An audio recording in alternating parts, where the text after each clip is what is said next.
Alrighty, ready. What's up, everybody? The wait is finally over. We are here at Genesis 5 in Oakland, California.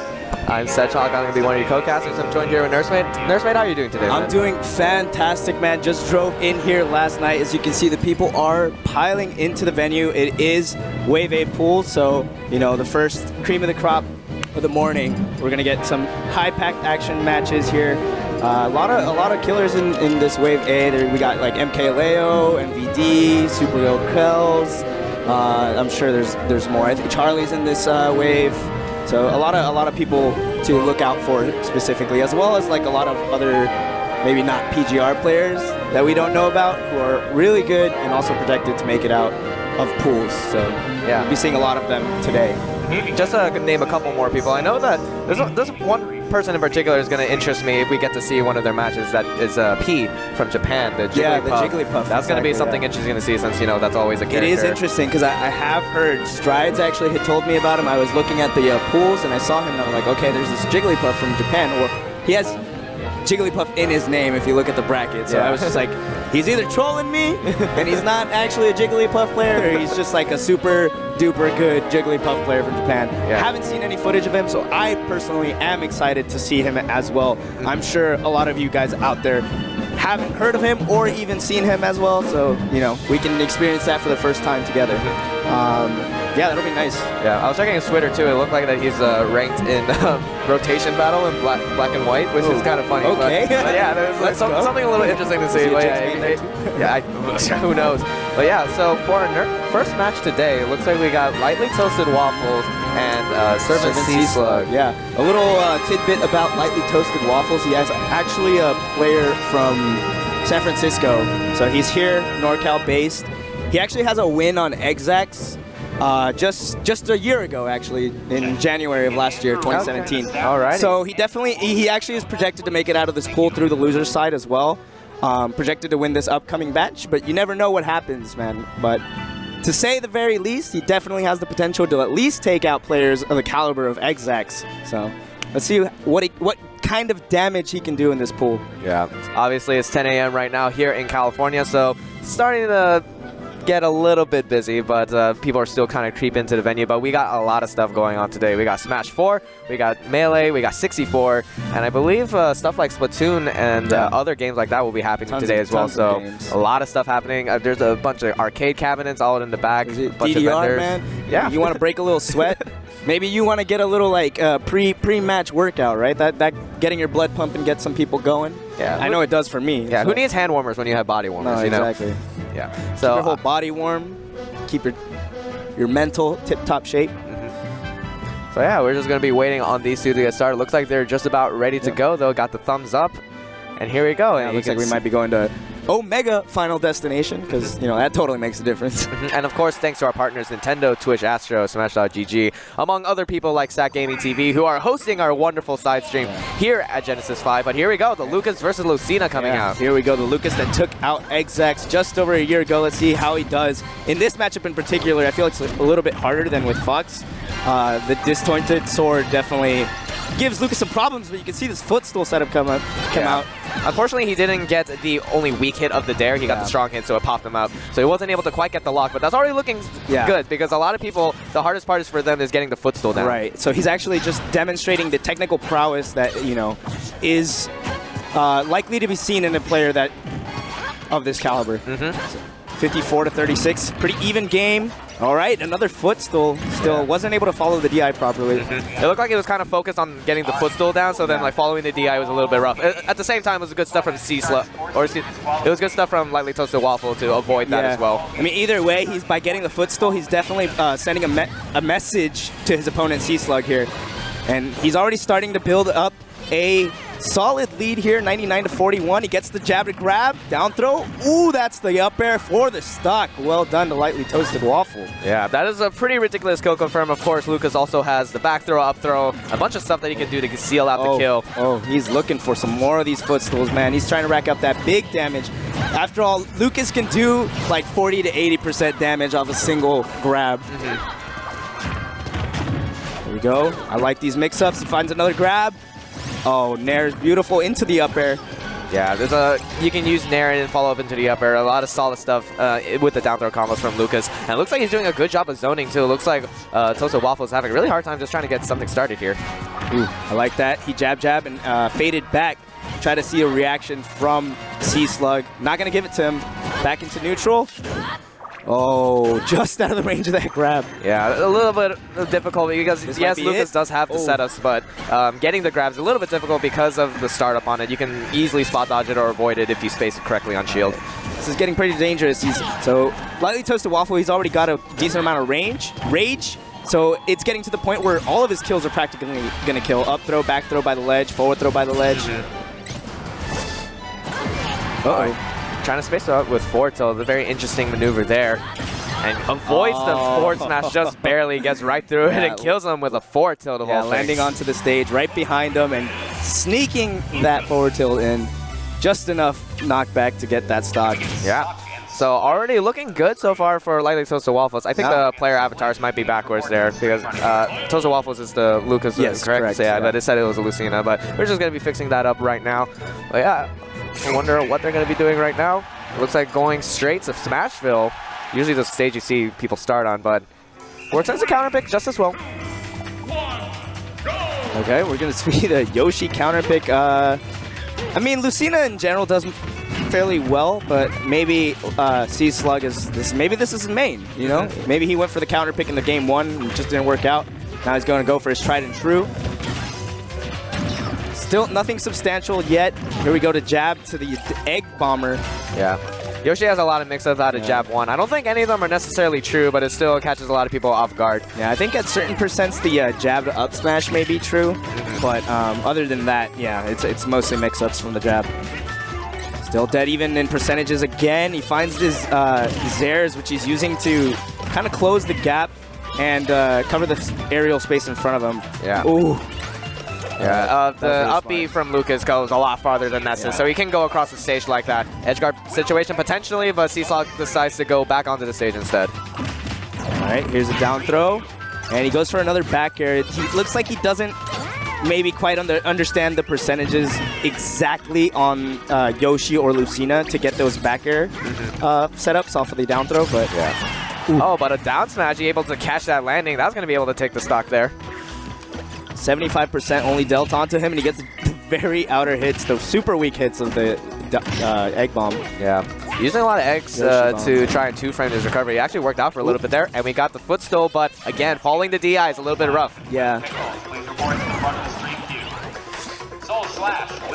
Okay, makes it back to the stage with that tether. Oh my god, he armors right through the backer. That would have been curtains for C-Slug if he had not had that super unique jump to Yoshi. Yeah, of course he's still going to receive a little bit of damage, but he's having a hard time just actually trying to seal out the stock so far. Looks like C-Slug's doing a pretty good, or excuse me, Toasted Waffle's doing a pretty good job of actually just zoning out and making sure that he doesn't land anything that could potentially land the kill. Yeah. Oh man, that backer killing from the bottom left quadrant of the stage. Interesting, but still enough. Oh my god. He's getting so many footstills, he's just not able to get that downer lock that he's looking for. Yeah, it's a little bit unfortunate. Spaces the Zair into his shield a little bit, so he gets punished just slightly, but still in a pretty good position to try and take this next game. Yeah, find another pivot grab. Yeah, this Yoshi definitely likes to use that Yoshi bomb. Yeah, absolutely. I think it's a pretty underused move, in my opinion. Another pivot F tilt, pushing him towards the stage. Try to read a roll-in with that up smash, going for the gold. Yeah, I respect the attempt. He noticed that he was in a pressure position on that platform and tried to get back to center stage. But you know what? Down throw up air will be able to seal that out, and Toasted Waffle is going to take a 2-0 over C-Slug. Yeah, well done to him. Congratulations to Toasted Waffles for gaining his verse victory as was projected. But yeah, man, like you said, he put him on that situation on the platform where, in fact, a lot of players would have rolled in right there. So it was definitely a good call to go for the up smash, and it wasn't totally like unsafe or anything. Like he wasn't gonna die to a grab, or like he wasn't at a percent where he was gonna get jabbed to up smash. Like he was chilling. And usually when you see people hesitant, it's because their opponent has some good reversal option, like a good throw that can kill on that platform. But I don't think Yoshi really has anything like that. So it was a good calculated decision. He was at a low percent too. So, but yeah, regardless of that, he is still able to take the stock and that game. So good stuff to him. Already looking good so far in the morning. In the morning, it's always you gotta wake up a little bit sometimes if you have those 10 a.m. pulls, you know. Yeah. So we got our next two competitors already prime and ready at the stage. Yeah. The hard part about doing research on players sometimes in pools is that their profile pictures on Twitter not exactly what they look like. It's usually anime. That's to say the least. I mean, it might not even be anime. Some people just don't have pictures of themselves. They just have a picture of their main or something. Yeah. So it's sometimes a little hard to figure out who's who, but we'll see what's going down very soon. We got some Smash 4 on the mainstream as well. Yeah. G-Pick and Miho are going to be commentating that for you guys on twitch.tv/ don't remember the stream name off the top of my head. Was it Even Matchup? Even Matchup Gaming, yeah. So yeah, be sure to check them out as well. Have the multi-Twitch down just so you can catch all of the action here at G5 in the morning. Yeah, man. If you're not using that multi-Twitch to catch all of the action all at once on a single screen, I mean, if you have two monitors, then hey, man, open them up in two separate monitors, then you're golden. But if you're not using that Twitch, multi-Twitch otherwise, you're sleeping. Yeah. Get on it. Well, yeah, and then of course we have Melee. Rivals of Ether is actually one of the big things that's happening this week, and as well, Rivals is definitely up and coming and growing with a very solid community already. But yeah, they look very excited to be throwing down. I mean, it's crazy because from my understanding of it, when the game started to come out, it never really was supposed to have this huge support, be on Xbox, be on Steam, and have all this DLC, but yet the community fell in love with it and supported it, and it got the support that it needed. And you know, we were talking about P, this Jigglypuff from Japan, this mysterious Jigglypuff, at least to me. Yeah. Very Bit excited of a Pokemon battle up against Santi, who is from California. That's about all I know. Actually, I think Santi is a TO, or he goes to a UC school. And then just for a quick clarification, so I know the full tag says P- at Jigglypuff, but I'm pretty sure it's just P-, but Probably. I believe in Japanese, minus usually indicates an elongated vowel. So I believe the way you pronounce his tag is B, but we'll hopefully that's correct. I had my friend who's in Japanese, who knows Japanese, try and translate it for me. So if I'm a little bit off, then forgive me to all the Japanese viewers at home. But here we go. Looks like they're just about ready to get started. Never mind, they're going to Delfino. Looks like it's just a good warm-up. Yeah, so I was right about that, actually. Santi is the UC Berkeley TO, so he's doing his thing for the local scene up there at UC Berkeley. Shout out, gotta always shout out the TOs, man, because you know they're not always getting to play the game as much as they would want, because they obviously love the game, they love the community, but they're putting in so much work in other areas in order to have more people enjoy the game and love the community. So shout outs to Santi, shout outs to P, shout outs to everyone here at Genesis 5 here today, and everyone viewing from home. We wouldn't be here without you guys, so really want to shout you guys out and tell you guys how much we appreciate you. Yeah. So again, they're just doing some quick warm-ups. I like that actually when you intentionally pick a wrong stage, just so that bad stage. so you know that it's a warm-up or something like that. Yeah, absolutely. No confusion there. Unless they start just duking it out, and you're just wait a second, you guys know, this is not legal, right? Yeah. All right, just making sure. You can't gentleman here either. The only thing that I've seen from P is that I believe his pinned tweet is a video of doing weak fair to rest as a setup. Lol. So that might actually, I don't know, maybe he's the one that invented it. Maybe Who knows? he's the weak fair to rest master. Yeah, who knows? Just can do it we might see a million of them today. Optimal. Especially on a light character like Jigglypuff, I believe it's pretty possible. So maybe it was commentary on the nature of Jigglypuff and his toolkit, like this is what he got. Yeah, this is the one thing. This is it. Yeah. Watch me do it over and over again until I make it out of pools, right? Looks like they're using the random stage switch to ban. Nice. Very smart, obviously. That seems to be a very common thing in Japan. Yeah. Additionally, in Melee, you see a lot of people do that as well. For sure. Okay. So looks like we're just about ready to get started here. I myself am very excited. I'm very scared to see what could potentially happen. And There we go. Might Final see some new destination. Jigglypuff stuff I've never seen. So here we go, Sedgehog. Game 1 on Final Destination once again. P versus Santee Pokemon battle. Kind of upset they didn't go to a Pokemon stage, you know? Yeah. None of them are legal, I think. Uh-oh, here come the fair trains. Yeah, looks like Jigglypuff's a little bit too light, so he just popped right out of there. Yeah, still he was able to get some damage. I mean, nothing too substantial, but he's still covering this aerial space where he knows Jigglypuff is going to be. Gets 2 up airs, keeping up a juggle pretty well. Ooh. And it looks like Santee already is doing a pretty good job of playing the Jigglypuff matchup. Usually, his biggest weakness for Jigglypuff is going to be like the aerial mobility and the aerial drift. You kind of have to commit into your fairs or other aerials if you want to get something started. And so it looks like Santee is just spacing away from that and just making sure he throws out those hitboxes and to outrange Jigglypuff. Okay. And, you know, I like the way P is playing because for a Jigglypuff main, he's still trying to go in. And even though he's on the receiving end of the most of the damage, he's still approaching a fair amount of the time. I would say like 80% of the time, right? Which means that he could potentially condition his opponent by playing hyper-aggressive into getting those weak fair to rest. Oh, you can see that air dodge almost netted him a rest. And at that percent with that much rage, I want to say that could have been the stock. Yeah. Additionally, on the ground, Jigglypuff, the best thing he can probably do to approach is probably dash attack. So that's going to be something he's trying to do. It looks like already up throw percent is a little bit off. We just went right above the clouds there. Never has an air dodge scared me so much. Sedgehog, oh my god, the forward smash going to send him flying. Dies off the top. P still not in a terrible position. He can still get that rest to get that early kill. But he's got to make it happen. And we know how tough it can be for Jigglypuff if you're being walled out.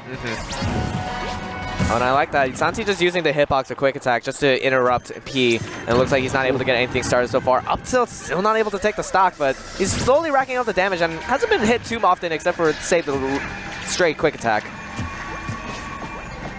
All right, he's going to float around, trying to find this back air. Still pretty strong in this game. May have taken the stock from that point of the stage. Dash attack, and send Santee flying. He's going to recover, though. Yeah, just going to go right through him with this quick attack and get another little bit of damage with that upper. Interesting decision-making there, just trying to land and do a reverse up tilt. Thought maybe he could have tried to land with the aerial, but maybe P saw something different that could potentially net it to stock. But it looks like so far he's having a hard time getting anything started because a lot of Jigglypuff's kill moves are either committal or pretty easy to just go on block. So gonna have to be waiting a bit for the Nair to come out, and that will take the stock. From about center stage as well. I mean, Santee had quite a bit of percentage on himself, so you know, it was about time to lose that stock. 67% now on P. Still able to bring this back. Uh-oh. Don't want to see a Pikachu suffer to a quick attack SD, man. Yeah. That's the worst thing that could happen to him. Ooh. All right, just shields the up smash just in time.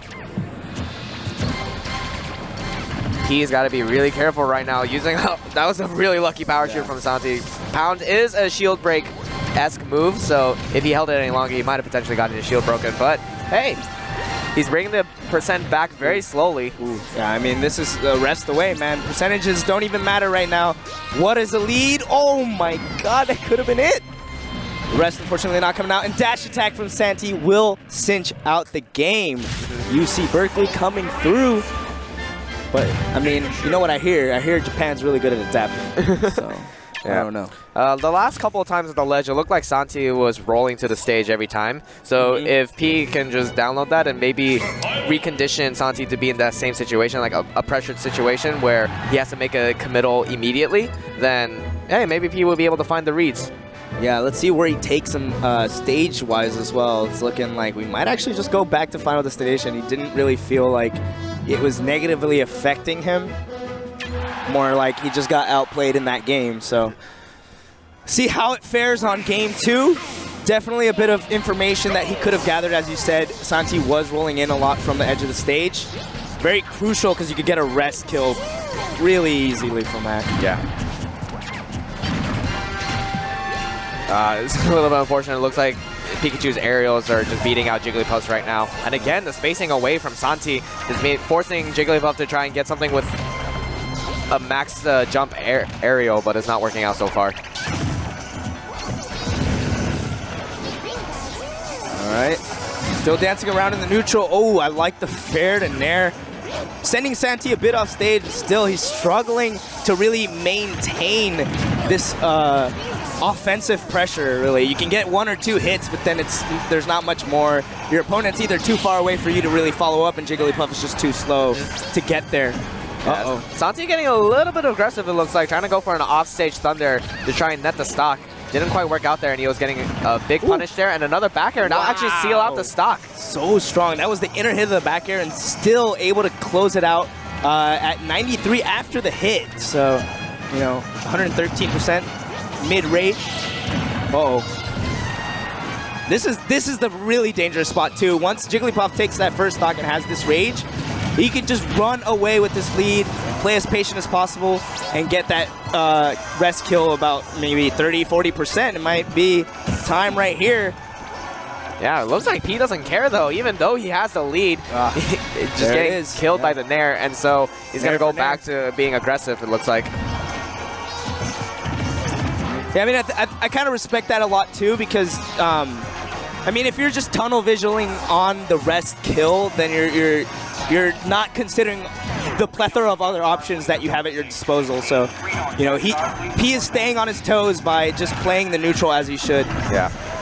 All right, down throw into only 1 up air, actually. Not able to connect the second one, but still, the fair from Pikachu is slightly disjointed, I believe. So it looks like P is having a little bit of a hard time navigating around that. Oh, that was a beautiful empty landing into the grab. Jab into dash attack, sending Santi off stage. He's definitely showing a lot more dominance this round. Spacing these backers by the ledge. I like it. Oh, but how light Jigglypuff is, this lead definitely does not matter too much. Oh my god. Yeah. Kind of hesitated on the grab there. Yeah, great setup from Santi, though, using drag down fair and was able to follow up with a down tilt. Really good stuff so far. Showing his Pikachu knowledge right here, right now at Genesis, but no. Nurse, you had to mention the quick attack SD, and we're going to game 3, everybody. Why did I do it to him? Oh no, I'm so sorry, Santi. Yeah, I'm so sorry. The commentary gods were a little bit asleep, and then they woke up and it's like, oh hey, he mentioned the quick attack SD. 10 minutes later, they were like, wait a second, what'd you say? It was like, oh yeah, maybe their internet at home is a little bit off, so the stream was a little bit delayed. Right? Yeah. Awesome, thank you. So, game 3, man. Let's see. Yeah. I mean, Santi's so close to taking out. Like, I know most Smash players out here. They wanna beat anyone from Japan. It doesn't have to be a ranked player or not. It's like there's some coolness to it, right? Yeah. Like, so he's so close to doing so as well. Yeah. Well, this is going to be a really tight battle. I mean, considering how close that game was and how P was able to adapt in the second game. Let's see if there's any further adaptation from P and as well as any counter play. Oh! And there we go, air dodge rest. Finally able to catch that fair and be able to seal out that stock extremely early. I love it, dude. Because for the entirety of the first 2 games, he had been letting himself get hit by these fair trains. And so he made Santi believe that he could just get away with it one more time. Jumps into it with the air dodge and gets the kill for it. Yeah. That's some next level conditioning. Yeah. It just happens so fast, man. Like all of a sudden you're throwing out a move, the other, then you're getting flying off the top of the stage. And so Santi has a little bit of work to do to try and catch up right here.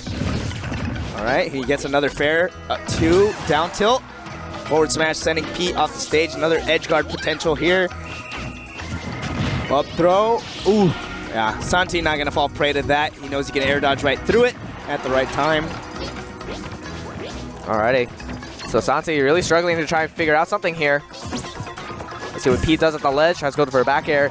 Gets power shooted immediately, but still catches him with a dash attack. Another up throw. Ooh, that's going to be it. Yeah, for sure. Drag him all the way down the hill with that thunder. And 45% to make up for. I mean, honestly, Pikachu's at kill percentage right now, so you know, can't get too carried away with those aggressive approaches. All right. I like the way he's playing. He's just sitting back with these fairs, throwing it out, just putting the threat out there, saying, get away from me. I don't care. We got 3 minutes on the clock, 3 to 4. We can do this. Yeah. Ooh, just air dodges through that, lands down and gets that 4th throw. slowly racking up this damage here, making Santi probably really nervous right now. Yeah, that super long-lasting hit of the pound. Oh, no, but what's Santi going to do?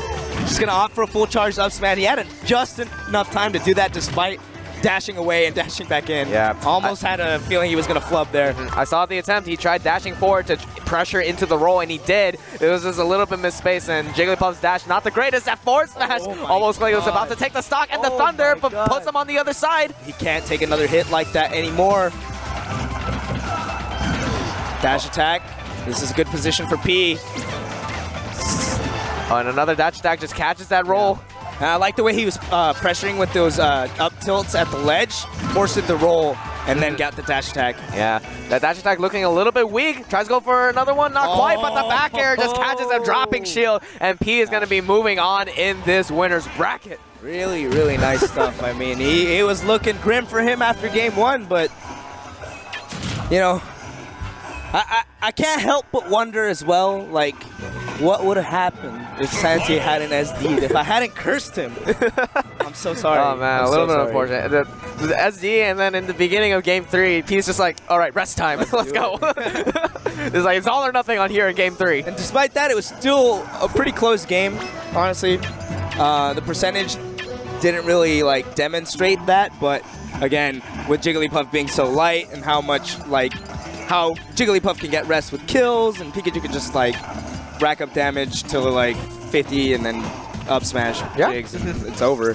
But yeah, I mean, good stuff to both players. Honestly, I really like the Pikachu play. So showing that UC Berkeley, you know, can stack up against some of Japan's fighting members. So you know, maybe it's time for you guys to fly out there. Yeah, but since P is still in the winner's bracket, hopefully we get a little bit more stream time with him. That'll be very exciting to see. Awesome. But next we got Cat and L, it looks like. Yes. All the way from British Columbia, if I recall correctly. Yes. He is from, I believe, Ontario, no, he's from Locust's region, to say the least. Locust, Big D. He's like top 3 there. Yeah. Known for being like one of the pioneers of Beto. So you can see the demonstrated movement right there as he like wave dashes away, basically. And it looks like they're already getting started here, and it looks like his opponent is going to be Yup. So yeah, Cat and L versus Yup. Let's see how this goes down.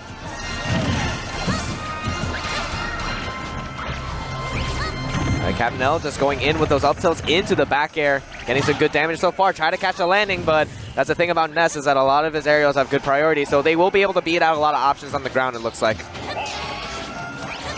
All right, even percents right here, Ness.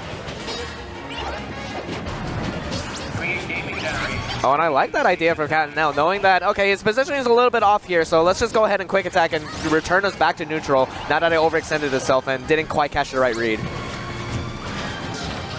And for a while, that's what a lot of people thought was so hard about the Pikachu matchup, was that quick attack was pretty much free stage control back into the neutral.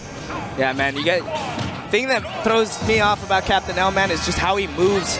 I mean, he lands and basically like wave dashes away. Like it's essentially a wave dash, honestly. Like, look at that. Keeps him super tricky. His opponent has to do almost double the amount of critical thinking in that. Because of this added movement option. Yeah. Additionally, I like how Captain L uses the crouch immediately after. Low profiles him and make sure that there's very few options that can try and hit him at that stage in the game. Power shields that Nair though, catching Yup, being a little bit too aggressive on his landings. I was able to get that up through the thunder. Yeah, he expended his double jump right there. That was kind of questionable as he had to land either right above or right in front of Captain L, and as we saw, landed right in front of him by the ledge, got the dash attack for the kill. Yeah. 65% on Captain L. He's looking really clean. Here's the down throw into Fair Bear. Okay. It's 27% damage. But yep, not going to quite give it up yet. Back air pushing him back off towards the stage. That down smash is going to do it. Keeping himself in the game. Yep. Only 40% behind now. Yeah, obviously the extended hitbox on that yo-yo is really good at catching people at the ledge, even on the get-up or just standing there. So really good option from Yup. And he's going in with the down throw to Fair, going back to the stage. Let's see how he tries to maintain his control. Tries to go for a landing Nair, trying to use that large hitbox to try and get something started, but it didn't look like he was able to get the right option.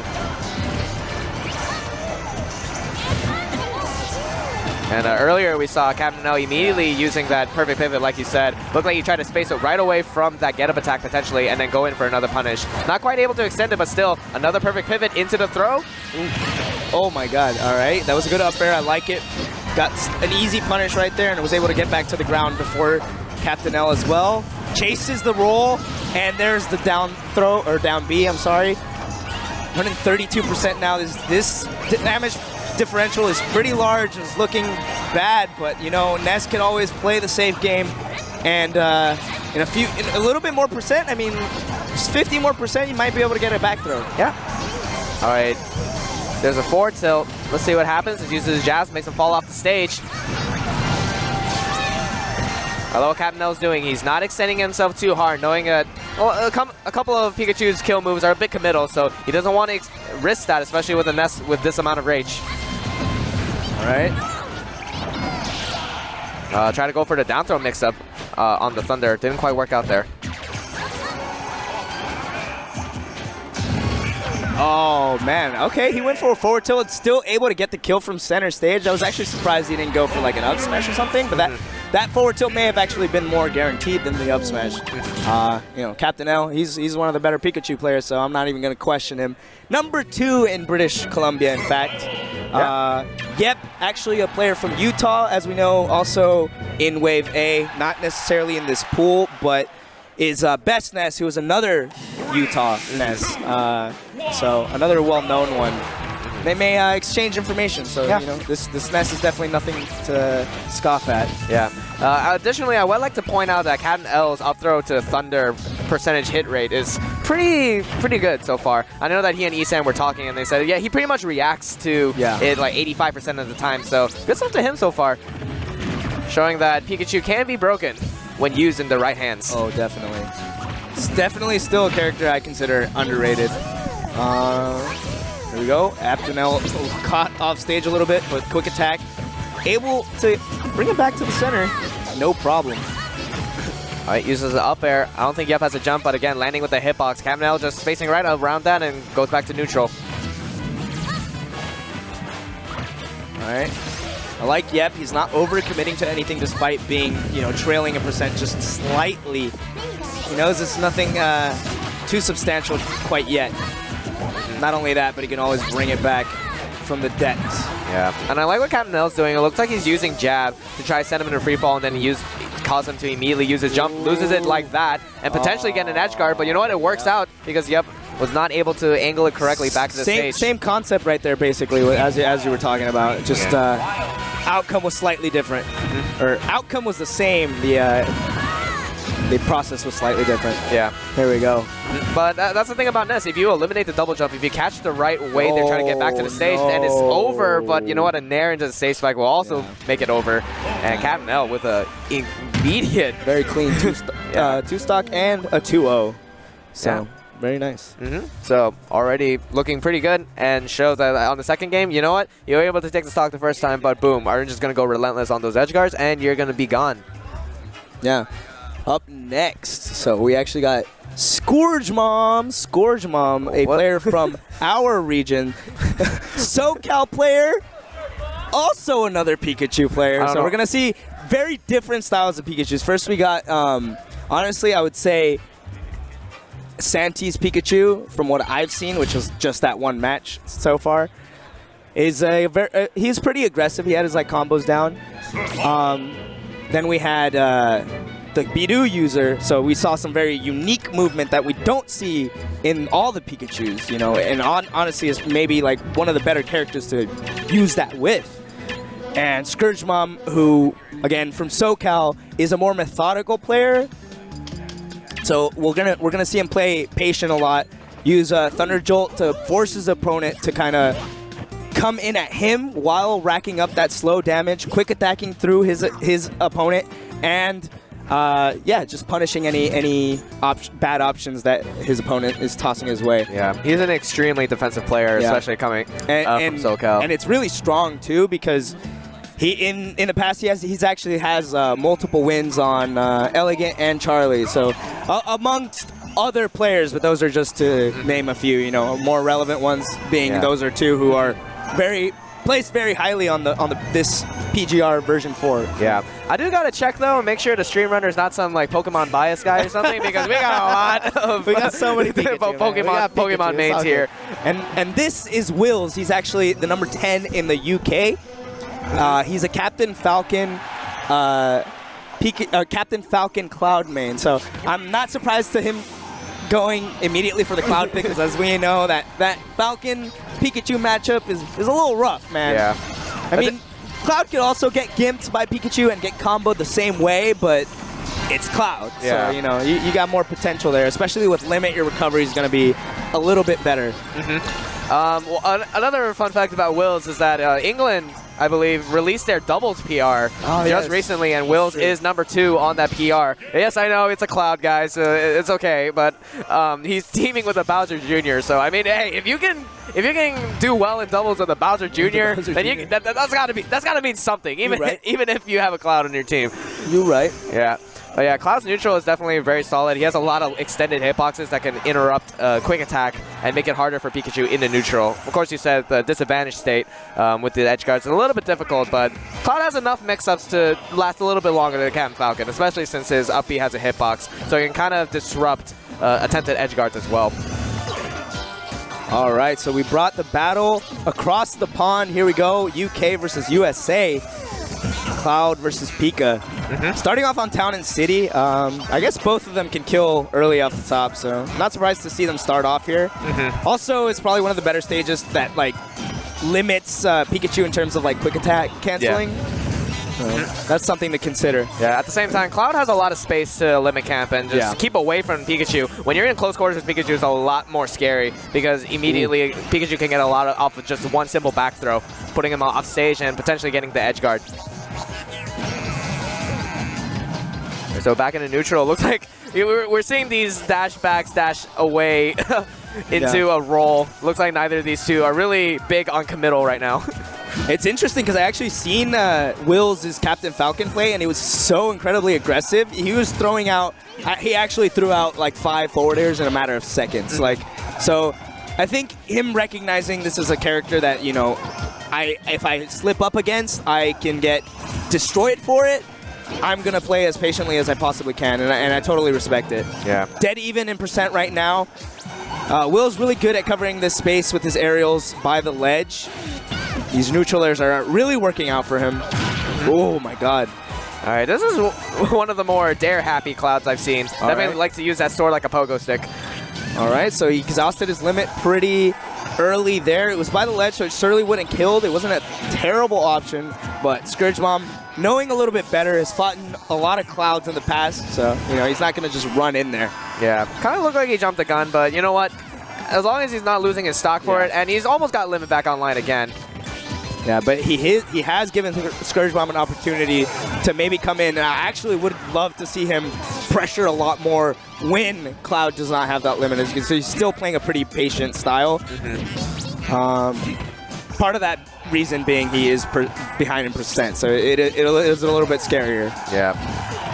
All right, does it fair. Able to put him off stage. Wills with the immediate jump, though. Able to make it back to the stage and goes right in front of Scourge Bomb's shield. He uses an air, and we're back in neutral.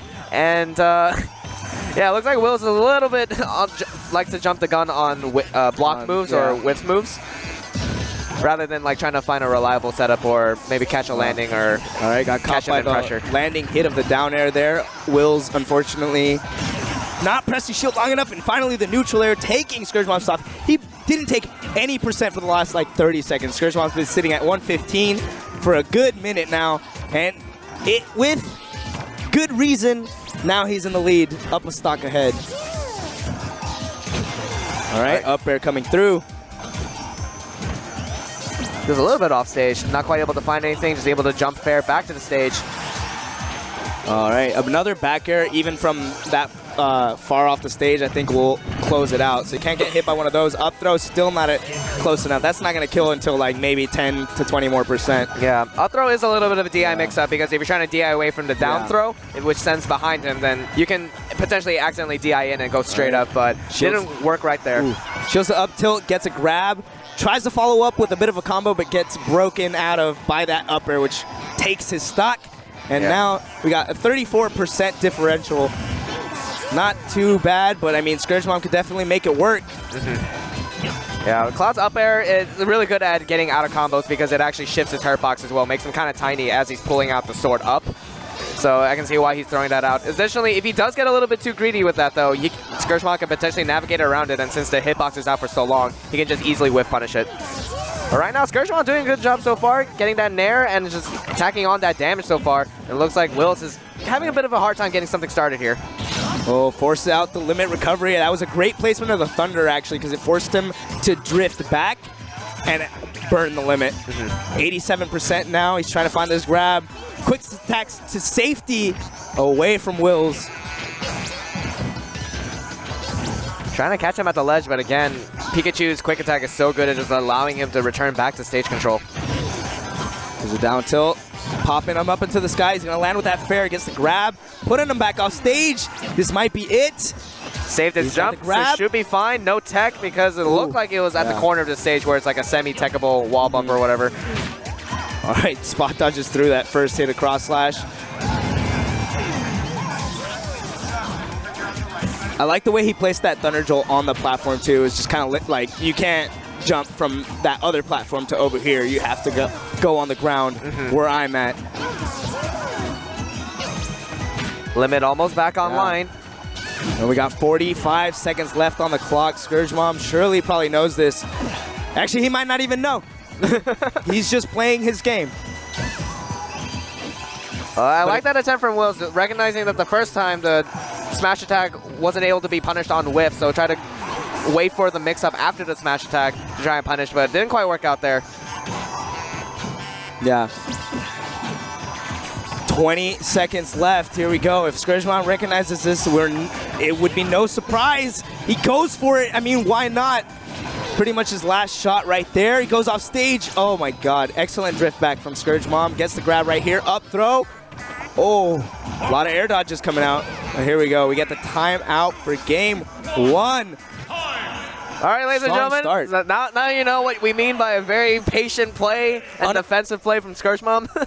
Honestly, though, that timeout was a result of both players playing very patient neutrals, because that's not the most patient I've seen Scourge Mom play. He was definitely playing more aggressive, going in when he can. He was just being very, very cautious, knowing that Cloud and Limit Cloud could kill you at any instance if you mess up. So, you know, he did what he had to do, and he got the game for it. So there we go. Yeah. And we're not going to see a switch to Cloud because it was pretty close game either way. Maybe Wills will switch it up to a more aggressive play style now that he's seen how Scourge Mom plays a little bit, knowing that he'll need to close the gap sooner and more often. Here we go. Oh, that was a bit not be a grab. Yeah, that should have been a grab. That was a bit unfortunate. I mean, when you land with Bear, you pancake yourself. So it looked like even the jab just went right over him. So a little bit unfortunate for Wills, but good planning from Scourge Mom as well. I think that was the first up air chain I have seen in the whole set. You know, that's the thing that people complain about Cloud, but man, I'm not even seeing it, man. Where are the up airs? Okay, that time was able to get the grab. Let's see what he does at the ledge. Quick attacks back. Spot dashes right through the grab. Scourge Mom looks like he's one step ahead of Will so far. But Wills is still doing a really good job of putting on pressure with his aerials. Particularly that neutral air, which covers so much space around Cloud's hurt boxes. Here's another grab. Yeah, tries to follow up with these up airs.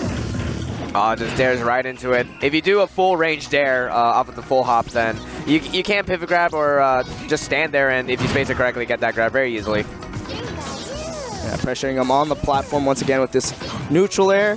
Trying to get Scourge Mom to mess up. Does not look like it's quite happening. Nah, not at all. But yeah, like I said before, Scourge Mom's defensive play so far has been amazing. But one limit cross slash will be able to do it. Let's see if Scourge Mom can try to throw him off stage and force him to burn limit. He's doing a good job so far on the recoveries, not having to expend it so far. Yeah. Yeah, there was only that one time that he had to expend it, and that was because of Scourge Mom's Thunder placement. All other times, he prematurely tosses it out. That time, it looked like Scourgemom needed to wait. Yeah. He just kind of jumped from the ledge a little bit too early, so that was on him. Yeah. Good stuff to Wills, though. That was definitely a good placement of up B, or cross slash, excuse me, side B. Yeah, loses to the 2016 there, and so Scourgemom is going to be losing his stock so far. That was some week 1 cloud. But you know what? Up throw the Thunder, that will be able to even things up right away. Yeah, you know what? I'm going to make it look like you've only been playing this game for a week if you're going to give me with the week 1 cloud stuff. Yeah. All right, limit camping on the platform. I mean, that is a good thing about this stage for Cloud, is that he can just kind of wait there and just kind of committal to try and challenge him on the stage.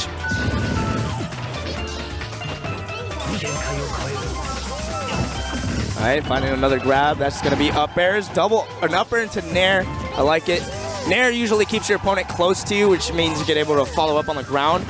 In that particular situation, he landed on the platform, so it kind of threw off his combo. Fair trains potentially, but it looked like good DI from Will, just avoiding that combo. Here we go. Rolls onto the stage. That landing down air, working out for Wills. Oh, just quick attacks right in front of him, and he's able to get that grab. Just back throw him off stage again. Will's trying to maintain that control. Not looking good so far. I mean, we've already seen Wills throw out the finishing touch once. Who's to say he may not do it again? But he doesn't really need to. He definitely... if anything, I would like to see him hold on to it. A lot of power shows coming out. Just tries to catch him in disadvantage, and you know what? Just immediately after uses that up smash, catches that extended hurt box on the quick attack. That was pretty nice. And that will be game 2. That was pretty nice. He actually noticed that Scourgemom has been trying to quick attack behind him or above him every time he's thrown out a cross slash like that. So, you know, he's done it 3 times where it was in situations that were kind of questionable. But now, that time didn't matter because he had that up smash ready for him. Yeah. All right, so there we go. Now all of a sudden we got a game 3. Oh, here we go. Let's see what Scourgemom decides to go to. In the meantime, though, while we see this overlay, the shout-outs to all of our partners here. Yeah, BG Bootcamp, SAC Gaming, 64 League, Melee every day, even matchup, endgame, all that good stuff. But here we go, going to game 3. Going to Lilac Cruise. Game 3 on Lilac Cruise. I mean, this is a great cloud stage as well. It's definitely known as one of Pikachu's better stages and a stage very near and dear to MVD's heart. Yeah. But in this case, I mean, as a Pikachu player, I would say, like, hey, like, you get to quick attack wherever you want, and it cancels mid-stage, as you can see right there. Canceled it right into a grab. Yeah. So he's going to want to make use of that. Yeah, if Will's probably banned FD, so then at that point, Scourgemom, this is probably his next best bet on the stage selection. So far, both of these two going a little bit even. Ooh, I like that, using the limit charge, and actually caught him in shield and was able to get a turnaround pivot grab. Or excuse me, a pivot grab. Yeah, it's actually a really like underutilized bait right there. Kind of like run up, charged limit, and that forces a reaction from your opponent. Just like run up shield might, or you know, run up and throw an attack. Yeah. So actually, Scourgemom threw him off stage, and it was actually able to read that the double jump was coming out, but threw out a Thunder instead of some aerial to try and put him off stage yet again and burn limit. Interesting choices coming from Scourgemom, but it is in the pressure of the situation of a game 3, so it's a little bit understandable as well. So, and by the way, that Twitter handle underneath Scourgemom's name is actually the incorrect one. He is Scourgemom XOXO, just in case you were wondering. It looked like he tried to find a pivot forward smash, trying to catch Will spacing into him, perhaps. Bear out of shield, that would work out just fine. Yeah, it looks like Scourgemom's spacing is a little bit off. If he just stood there, it looked like he would have been able to punish that dare with a forward smash that he's been trying to get earlier in this game. All right, Scourgemom getting back to the stage with these Thunder Jolts, but Will gets the grab. Back throw for the control. He's got limit online by the ledge. Is he going to toss it out? Nope, he's going to land into that grab. Attempt to kill him off the top with an up throw once again. 150% now for Scourgemom. He's trailing by quite a bit, but he's got a maximum amount of rage on himself now. Oh my god, just in time, able to pull out the shield, protect himself from that Blade Beam. Yeah, Limit Blade Beam is a good mix-up tool to try and seal out the kill. Yeah. I usually like it when Clouds do it at the ledge, though. when they're at a high percent like this, because the invincibility is about to wear off, and it lasts longer than, or it lasts really long on the stage and reaches beneath the stage, so it can catch a lot of people off guard. Still, he hasn't died quite yet, so he's still maintaining the lead as well. Up throw him yet again, and that will finally be able to take the stock. Up throw finally doing it. 127% on Wills. And he's got that added weight boost right now with Limit as well. Just a little bit more percent for Scourge Mom. That back air, crucial for him, able to send Wills back off stage. Unfortunately, got hit by the Climb Hazard hitbox, so wasn't able to follow up after clipping it with his hitbox. Dash attack is gonna do it. 33%. All right, that's nothing for Scourge Mom. As you know, he's gonna want to use the most amount of time possible to regain this deficit. Yeah. All right, cross slash. This gets a good 19% there. It is a good anti-aerial too, and it looks like he was recognizing that Scourge Mom was trying to jump in there. Was able to clip him immediately.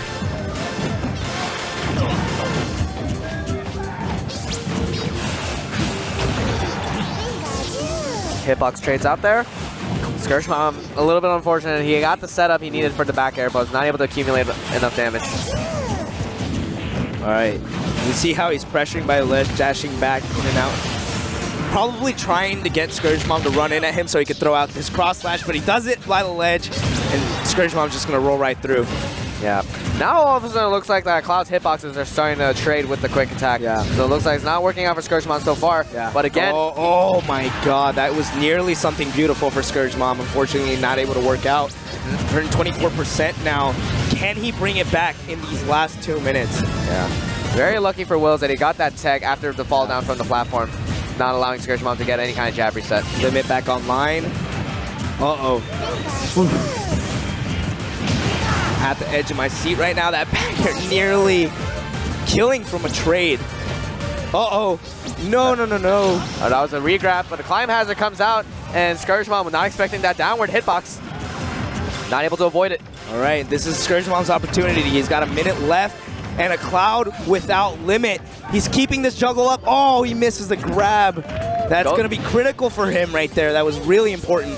He could have kept up the pressure and racked up more damage. Yeah. It looked like he tried to find a mix-up and maybe catch him jumping like to get away, but it didn't quite happen there. Scourge Mom can still bring this back, but it's got a minute left on the clock. Is Will's gonna give Scourge Mom a taste of his own medicine, or is he gonna be able to close it out just in time? I mean, hey man, Scourge Mom timed him out game one. I wouldn't show any mercy if I was Will. That's probably it. Up throw. Not actually able to take the stock. Never mind. I'm a liar, everybody. Here we go. Dancing around neutral. That forward air unsafe on shield, and finally the next up throw able to do it. Wills bringing it back after dropping that first game and able to secure the victory. 2-1, taking it home for his boys back in England. Looks like you could hear all the UK boys and SoCal in the back cheering. They were cheering. There's actually quite a large crowd behind us for that. Yeah, intense game though, and I know that some people may be wondering, because he's using up throw a lot, that maybe the scaling might have affected it, but I remember talking about this with Fallen, is that usually when you use a stale move over and over, is that the damage you accumulate from the move you throw out already will make up for whatever scaling does. So you can keep spamming it to try and get the kill, and looks like he knew just that and was able to use his honestly, like, people talk about how, like, you know, staling is a thing, and like, I mean, you can take it into consideration in your gameplay, but for example, like, there's certain moves like Ness's back throw where it's like, dude, who cares? Like, what? Who cares? Just do it. Like, staling? Who cares? Like, just do it. Like, and it's gonna kill. Like you said, you could keep doing it, and it's gonna get you the kill eventually. Yeah. All right, next, everybody. I hope we're gonna get a good show, but we got hashtag Team CDK right now. Yes, if you've been following that that SoCal beef so far. Here's the thing. I mean, I've been following the feud between K9 and Zenyu from the start. I even made my own thread on it, but you know, Charlie came onto the scene, talked so much mess about how, you know, it's hard to hear you guys complaining from all the way up here. You know, rank what was it? 35. 35. You know, you guys are over there in the 40s. I don't know what you guys are talking all this smack for. very next local he goes to, I was all gung-ho for Charlie the King, as you said, Team CDK. But the very next tournament he goes to, man, he gets taken out by Kira Flax and Master Mario. And very good players. Kira Flax, a veteran from Brawl, ranked previously in SoCal in Smash 4. Kind of went inactive for a bit and is now starting to go back to the scene. Actually, is living with K9. And same with Master Mario. He's a very good player. He's a newly ranked player in SoCal. So not terrible losses, but it's like right after he made this big old thing. All right. But remember that that was locals, yeah. Charlie. All right. Majors Charlie is someone different. Yeah. Top 8 at both West Side Saga and Arm Saga. And it looks like we're already going into it. So we're going against Dragon Knight, who I believe is number 5 in Austin, Texas. And he's actually on the compendium for Frostbite as well. Yes. So if you guys want to check him out even more, be sure to donate to that as well. Frostbite will be happening on February 9th. So be sure to check that out. But already the King going in here with all these dares, using these solid aerials to try and beat out a lot of the options Dragon Knight's pulling out right now. Dragon Knight, as you said, number 5 in Austin, Texas. Also a local TO out there. So shout out to him again. Dash attack from Charlie. Doing his thing back here. Not enough to do it, actually. Good DI from Dragon Knight. Not going to get caught off guard by that. Oh. Yeah, and that's something that you're going to notice a lot from Charlie. He loves using platform pressure, and because of Fox's speed in the air, just able to land on the platform immediately, go in and get that forward throw, kill him off the side. Very smart stuff coming from Charlie. Oh my god, and there's the footstool. It's over, man. He completely destroyed Dragon Knight in that first game. I mean, you got to be extremely careful about how you're recovering against this man off stage, because he will chase you down, especially when he's feeling confident, this confident in round 1 pools. I mean, no surprises. Obviously, this man is projected to make it out, so, it is what it is. Yeah. All right, before you guys talk anything, I believe the person that went to Dragon Knight, he's one of the stream runners, I'm pretty sure, so he wasn't coaching him. I'm pretty sure mid-set coaching is completely banned. No, he is the stream runner, you're correct. Tim over there. Yeah, but please, Dragon Knight, I understand it was a pressure situation, you're already down to stock, but air dodging when on a Fox down throw at the edge of the stage, not exactly the best idea, so... And of course, Charlie also plays his character a lot as well, and he does he has a lot of tech behind him as well. So of course he would be very good at this matchup. I mean, he's beaten Mistake, for example. So yeah, if you were to ask Charlie himself, he definitely considers Bayonetta one of his main secondaries, as well as Sheik. This is his tried and true, the one he has gained his fame for. Here's a good combo from, that was really solid damaging combo from Dragon Knight. Unfortunately, not able to extend it to take him off the top, but still. Any bit of damage is going to be critical in, going toe-to-toe with a player of Charlie's caliber. Yeah. Or is the Wish Twist pops right down, though, so not again able to get the strong hit of the ABK. Drag sent up the top. Up smash. He should have. Okay, it ended up killing anyways, so. Okay. All right, sure, why not? Yeah, that was definitely a bit of a DI flub from Charlie, probably. He was probably expecting an up smash himself. Yeah, I mean, he probably thought it was over either way, so exactly. Who knows. But you know what? There's an up smash. That will seal out the stock. Keeping things even right now. The up air, 26%. All right, Fox able to get that weak nair. Not able to find anything else, though. All right, Dragon Knight looking like he's fired up. I like that he's wearing the orange colors, too, true to the Pokemon. Yeah. And it looks like what Charlie's doing right now, he's SDIing inward into the Wish Twist. What happened there is that you will pop out and not be able to extend anything from the ABK. So good stuff to Charlie so far, and understanding the character well as well. All right. Able to escape to the platform. Gets a fair witch time activating, or excuse me, bats within activating for Dragon Knight. Still going to take the damage, but none of the knockback. Trying to find something going on here. Just immediately breaks that space with the dash attack. All of a sudden, this game's a lot closer than the last time, and Dragon Knight will take game 2. And here we go, a game 3 situation in round 1 pools. Somewhere where you may have expected, especially after how that game 1 went, you may have expected Charlie's got this free 2-0, but that is not the case. We got Bayo on the loose. number 5 in Austin, Texas. Definitely no slouch. Yeah. So I just gotta point out too. I mean, the last couple of games we've had, pretty long ones too. But this set's just boom fire. This is a firecracker. Yeah, just bursts everywhere. So Charlie all of a sudden thinking really hard. It looks like Dragon Knight was doing a really good, solid job of just being able to adapt, keep his composure, and keep everything together for Game 3 right now. And they're gonna go back to Dreamland. And here we go. We got his boys in the crowd. Charlie the King versus Dragon Knight. Our final game between these two competitors. Dash tag into jabs. He's got a good solid amount of damage so far. Oh, that's a big witch time. Might actually go for the dare. Okay, yeah, goes for the dare. That was great DI from Charlie, recognizing that he probably would have gone for the dare, and he didn't want to DI out because he surely would have lost his stock. Yeah. So he DI'd in instead, and was able to land on the stage. Didn't get to tech, but still was able to survive. It's a dash attack, air dodge read, but just drifts away. Charlie not able to quite catch it. Into the combo off the top, but he's going to pop down and not be able to get that up air.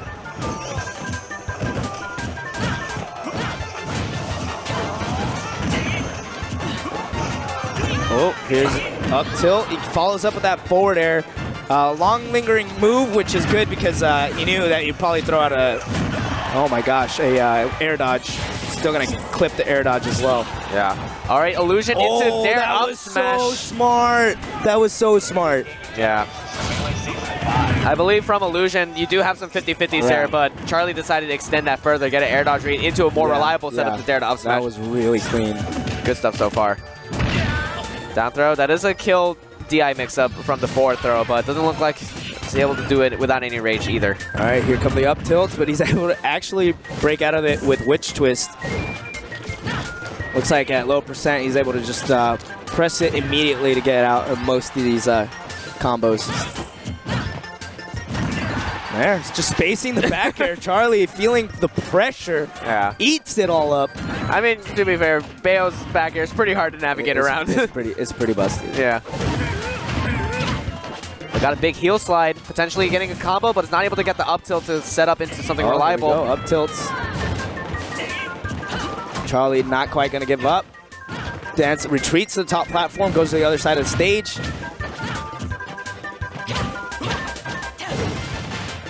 All right, Charlie being extremely careful, just waiting for the Bayo to mess up. Throws out a couple of lasers, a lot of end lag on that. Yeah, unfortunately, that was like really close to him to be throwing out lasers. And able to just rush in there with a grab. Yeah, it looks like Charlie also is recognizing that Dragon Knight likes to throw out Witch Time when he thinks he's in a platform pressure situation. Dare to up smash. That will be able to do it. Charlie pulling it out at the last second, able to get that set. And it looks like this was the winner's qualifier according to the stage. So that is the end of round 1 pools for Charlie. Yeah. At the very least, making it out through the winner's side as was expected, but a really close call, man. Yeah. That was a really exciting match, as you said. We had quite a bit of long ones leading up to it, but you know, we also got some high octane action. Yeah. Coming at you. Very true. Again, Dragon Knight is on the compendium for Frostbite 2018, so be sure to check that out as well if you like this play and if you think that he can potentially make some more upsets. But he will be moving on in the loser side of bracket. I believe it's four people on the winner side of bracket make it out. Whoever loses obviously goes in losers, and then 2 more people come back through losers. So 6 people in total will be making out of each pool. Awesome. So we're going to go on a quick 5-minute recess. That's just enough time for you guys to go to the bathroom and grab a snack. But do not turn off the stream because we're not going anywhere. We'll be right back. All right, stick around, everybody.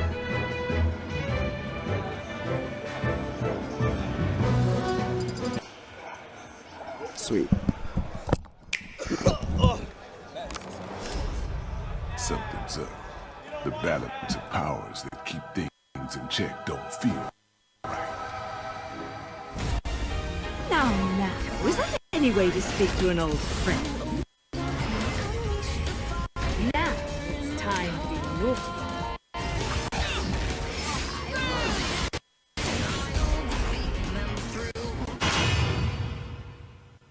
That was quick.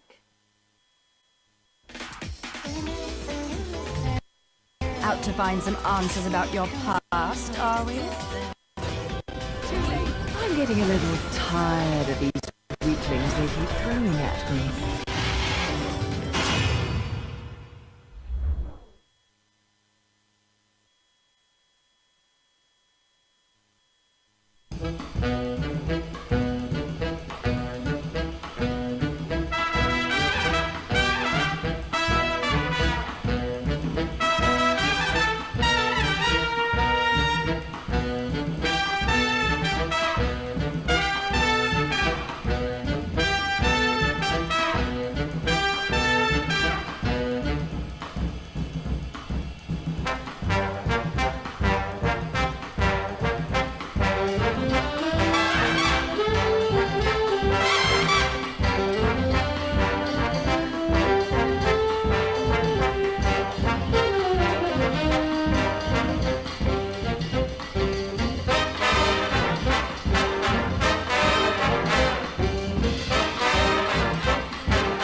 All right, and welcome back, everyone, to Genesis 5. Here we have Nursemaid, joined by my co-caster, as always, hailing all the way from SoCal, Sedgehog.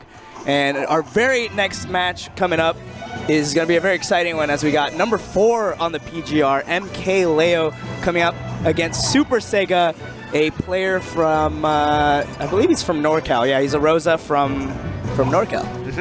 And everybody in the chat, I know there are some 2GG subs out there, so let's see some Z hype, because we're going to see that Cloud versus Rosa happening right now, everybody. I mean, this is known to be a pretty rough one for Rosa, you know, considered amongst a lot of players to be a pretty bad matchup, considering Cloud has that large sword. He's able to just get rid of Luma really easily with that dash attack, as you can see. Already Luma out of play. Yeah, and additionally, in the disadvantage stage, Lord. Rosa is just so tall, and she has not the best aerial mobility in the game, so it is kind of hard to get around the ledge there. Additionally, her roll and the other options aren't as good at the ledge either, so Cloud can keep her there for a very long time, and especially once you get rid of Luma. I don't know if Rosa really has an answer for spacing back air at the ledge, if I'm going to be perfectly honest. All right, so Rosa off stage. He tries to put up these up airs to relieve some pressure from the ledge, but actually just gives Leo enough time to set up these down tilt 2 frames. Yeah. And there's the cross slash. That's going to be the stock. Rosa is way too light to be taking any of that hits. Yeah, and I like to point out MK Leo's versatility in the matchup as well. I mean, when he threw he got Super Sega off stage, he shielded Luma knowing that the hitbox would come out, and then continued his advantaged position. So just showing a lot of extensive knowledge in the matchup as well. The double upper is still kind of scary, but he's going to make it back to the stage, and with that fair, we're going to take out Luma. Yeah, Leo has not let Luma live for very long at all. As you can see, the dash attack is just like, it's the best. I mean, either the Rosa has to shield the dash attack, but it doesn't matter because the Luma's still going to get hit, and you can still keep following up on Luma and just get rid of her instantly. Yeah, that's what we're seeing here. Here's another down tilt, not going to get the 2 frame. Yeah, he was able to catch out the jump, but not able to get that jab to catch the neutral get up. So Super Sega is going to have a chance to retaliate. MK Leo still able to make it back to the stage, though, throwing out the hitbox. It is a little bit dangerous to challenge Cloud when he's so high up. You can't throw out that fair, and you could potentially get spiked yourself. Nice, he gets an up smash, putting Leo up into the sky. However, he gets back to the ground safely, and he's spacing these backers by the ledge. Super Sega lands on them with a forward air and finally sneaks in that up smash for the kill. 95% behind. Oh boy, caught Super Sega a little bit in shield. Can be able to catch that. He's a little bit nervous here. Just gets another dash attack, put him off stage yet again.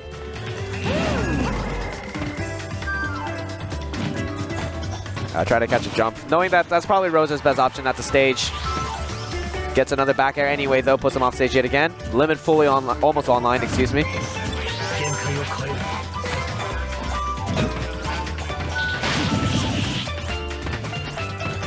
All right, lands with this forward air right in front of him, and Leo gets the grab for it. 144%. He's sitting pretty. 3 minutes on the clock, man. It's looking like surely it might be a victory for MK Leo. But he can't quite count out Super Sega yet. As he gets his grab. Cloud off stage, anything can happen. Yeah. If Rosa gets the right read, able to eliminate the jump, it could be big for Super Sega to get something happen, but you know what? Doesn't matter if up tilt will be able to kill. Yeah. Goes right in between her and Luma, and be able to take that stock. Breaking that grab attempt as well, which is an unfortunate way to go out. After you practically, you got the grab.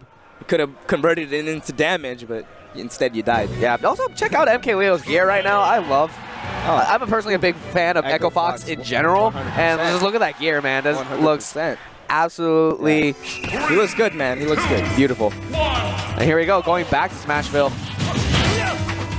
All right, spot dodges right through that dash attack, dash grab attempt. Yeah. Looks like Super Sega might have been just a tinge hesitant on getting that punish, but... Or Leo just knew what was coming. Yeah.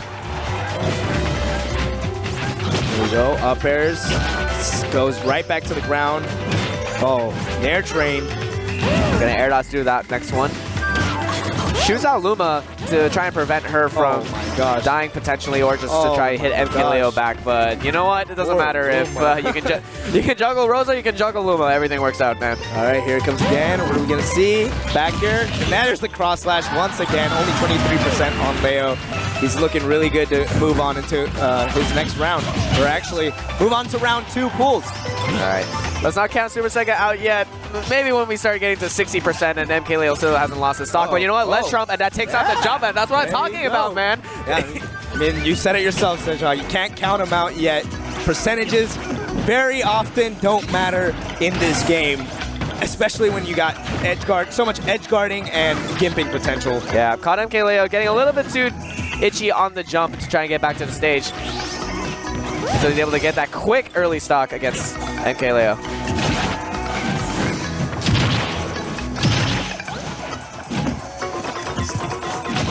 All right, space the back here once again. Limit online.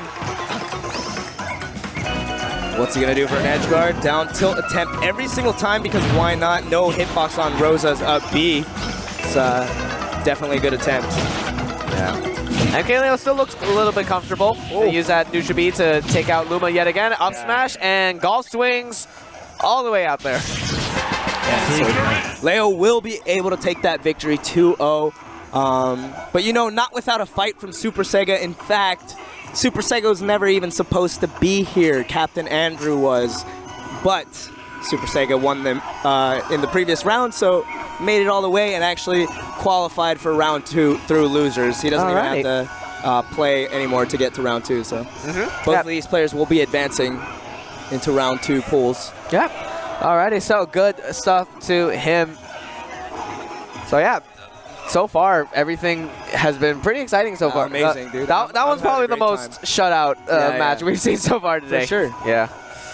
100%. MKLeo, obviously, the first seed in this tournament.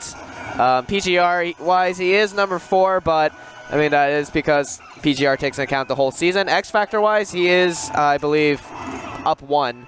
So then he would be like 3. Yeah, top 3. So. That's where I would personally put MKLeo. Skill-wise, I would put him at top 3 in the world. Honestly, top 2 potential and even top 1. But he's still got some experience to gain.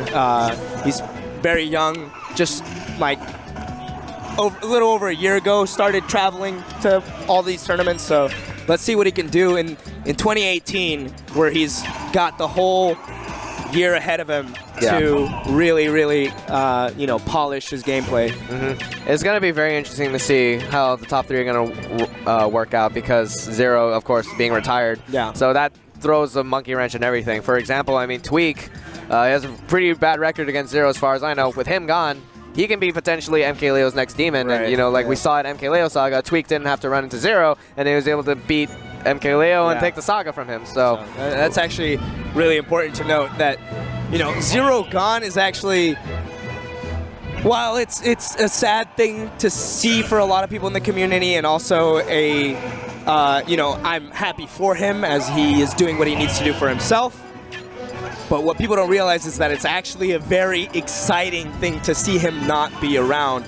And not only not to say like, oh my God, I'm glad Zero's gone, but it's those dynamics that are changing. As you said, there's players that are no longer, gonna hit that wall with Zero and are gonna be able to advance even further, as well as, how hype will it be when Zero does come back, if he does. And he did say he will if there is another iteration of Smash, for sure. Or at the very least, this game gets ported over to the Switch. Nintendo, I'm looking at you. Yeah. All right, it looks like the Streamliner couldn't keep it from happening. Could only wait 1 game before another Pokemon decided to come back on the stage. We already had this exact matchup, actually. Yeah. It was Captain L versus the other Utah Ness. Yep. This is Best Ness, who we were talking about previously, also from Utah. I believe he is ranked in Utah. I mean, if he's not ranked, he's definitely surely a top caliber player from that region. Yeah, I believe I remember looking at it. He does have a lot of wins on PGR players, so he's definitely no slouch. At the same time, Zarongo, if that's how you say it, I'm not entirely sure. From what I remember, he was ranked in British Columbia, I believe, for a little while actually, not this season, but He's also a bit of a Wi-Fi warrior as well. And it looks like, just from watching him play, looks like he's got a lot of perfect pivots down and a lot of quick attack edge cancels as well. So going to be fun to see how this goes down here in the pool. Looks like they have to switch spots real quick.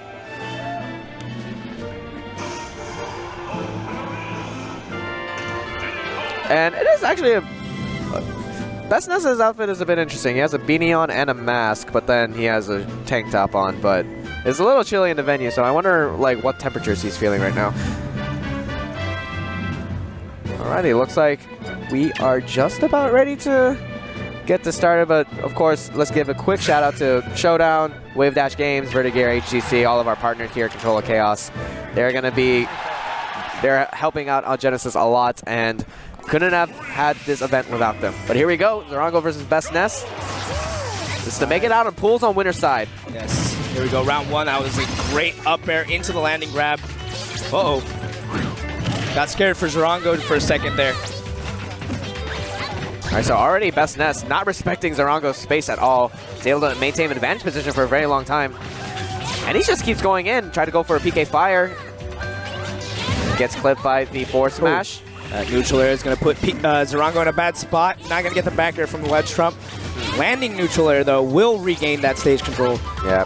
I like these recoveries from Zorango to try avoid the yo-yo as much as possible. But still, the first time, it looked like Best Ness tried to go for immediate yo-yo to try and get the quick attack, but he uses the side B instead to delay the timing a bit.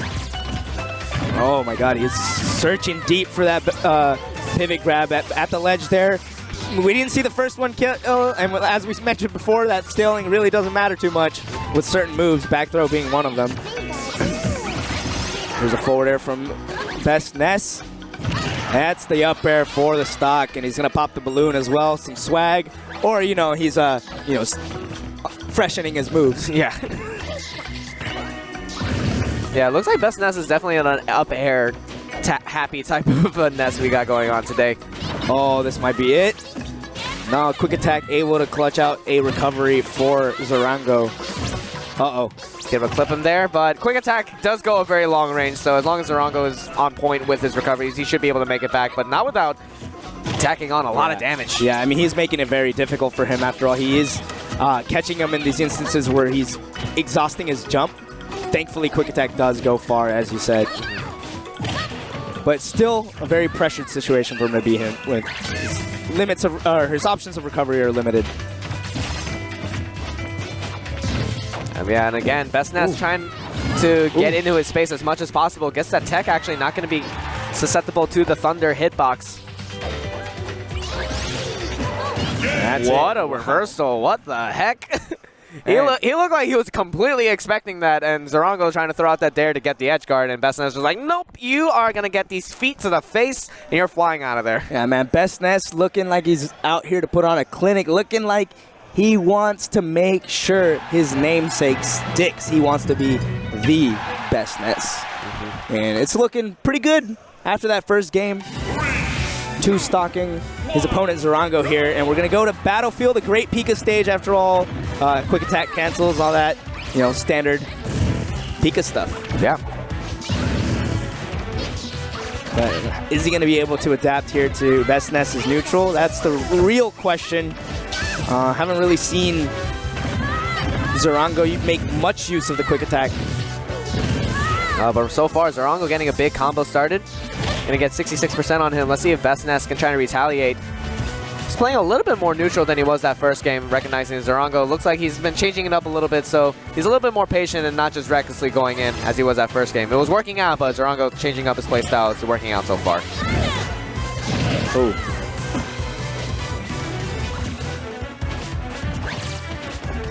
Yeah, Zorango definitely going on a more defensive style. Will be clipped by that up air. And again, that up air. One more with PK Thunder in the mix-up, not quite. God, dude. It was perfectly lined up, but Zorango was able to air dodge through. Yeah. And very, very much needed air dodge because he was a goner. Yeah, it looked like Best Ness was practicing that because he looked like he knew exactly where Zorango was going to land. But you know what? Another air dodge, clipping him with that PK Thunder into the up air. And here's the grab. Getting here's a big the damage. Oh. Whew. Thankfully for Zorango, he didn't land on that platform because that was going to be even more damage for him. Uh-oh. Ah, no tech. That's Ness. Okay, that was an interesting angle he flew at. Just kind of went to the other side of Battlefield. No chance of making it back from that. I like that up tilt there, popping him up right above him. Not able to chain anything else after, but still good positioning.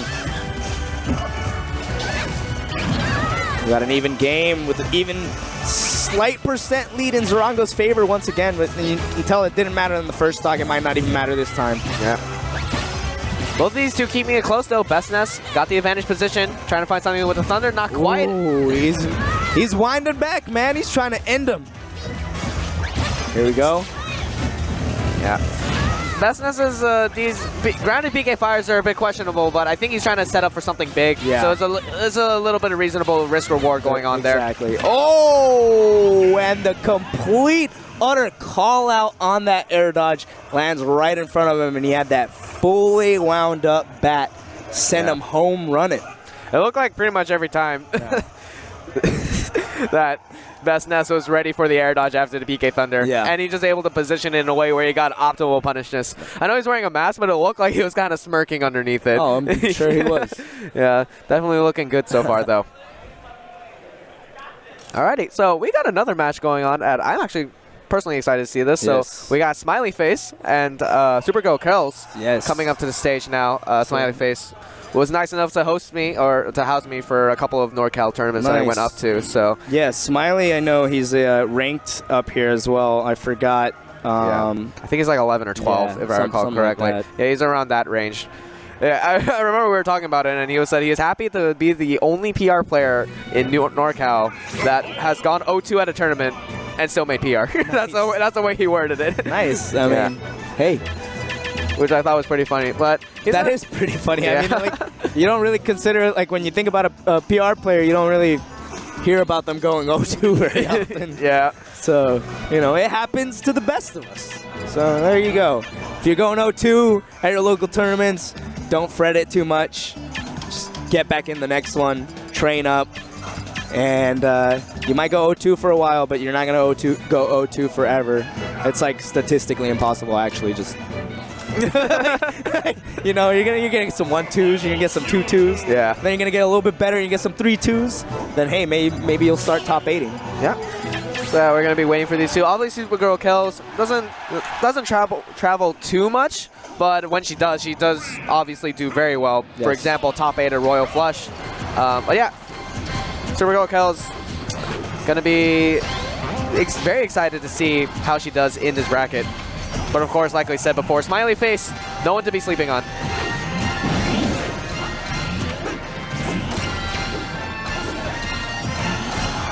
Yeah, as you can see, he's demonstrating some of this technical Mewtwo movement.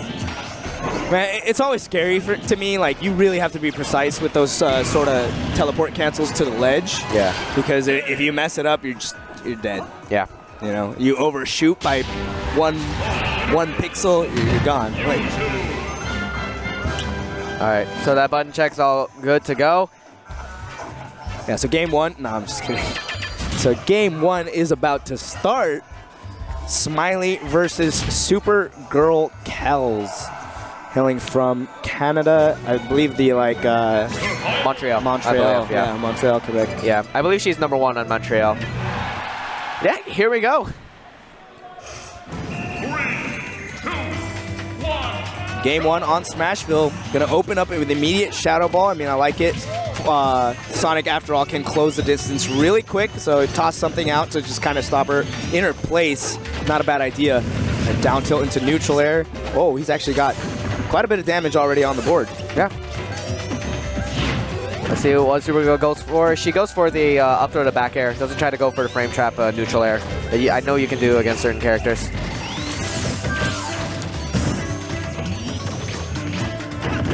All right, up tilt. Interesting option coming out, but it popped him up in the air. Maybe try to extend something. This is a good mix-up as well.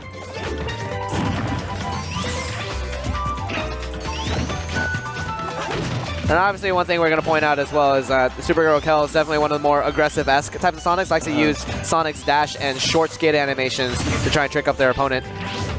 But she's going for the more safer spin dash combo still. but she's still going in and not giving Smiley Face much room to breathe so far. Yeah, try to go for the mix-up there with the downer. An air dodge may equal the stock in that sort of situation. You know, you're expecting an up air, and you go for an air dodge, you get hit by the downer instead. Try to go for the back air, try to catch some platform pressure. Did not quite work out there. This is a dead even game, man. I mean, a grab from Smiley right here might cost Supergirl Kels her stock, but she's able to convert from center stage, spin dash into forward air, taking him off the side. And only 108% to show for it. Still keeping this train going. Yep.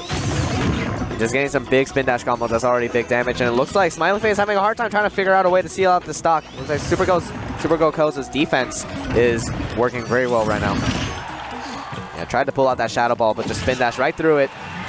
And the Fair still not able to take that stock. Okay, just attempts to get the Shadow Ball by the ledge, but Supergirl Kels able to pull up her shield before that does anything. And here's the grab for the stock. Up throw coming out from Mewtwo. Smiley in a better position now, and that shield is looking really low for Supergirl Kels. So that's another thing, is the Shadow Ball pressure is so good. You can always force your opponent. Oh, there it was. That's the exact situation we saw in the first stock, recreated and actually able to secure the confirm into the downer and get herself a stock. Yeah. Didn't even get the meteor hitbox, just was able to take him off the top, yeah. And it looked like Smiley Face was trying to do some air dodge timing mix-ups, but Supergirl Kels was just able to catch the right guess on that moment. So, and when we go into Kels, let's see how Game 2 turns out. Yeah, and you know, we said he was around 10. Smiley is actually number 8 in NorCal. So, okay. Yeah, we got it. We were close. Good to know. Close.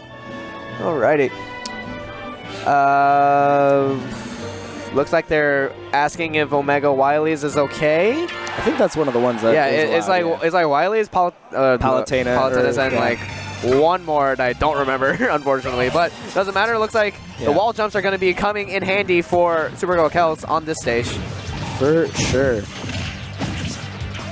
So it's interesting that he would take her here, right? Because Mewtwo doesn't really benefit from a wall the same way that Sonic would.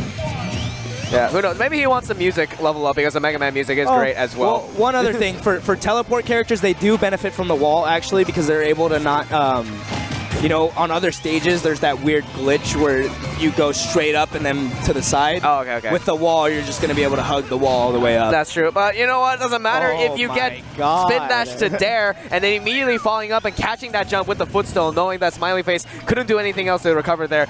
Smart and beautiful stuff coming from Kels here.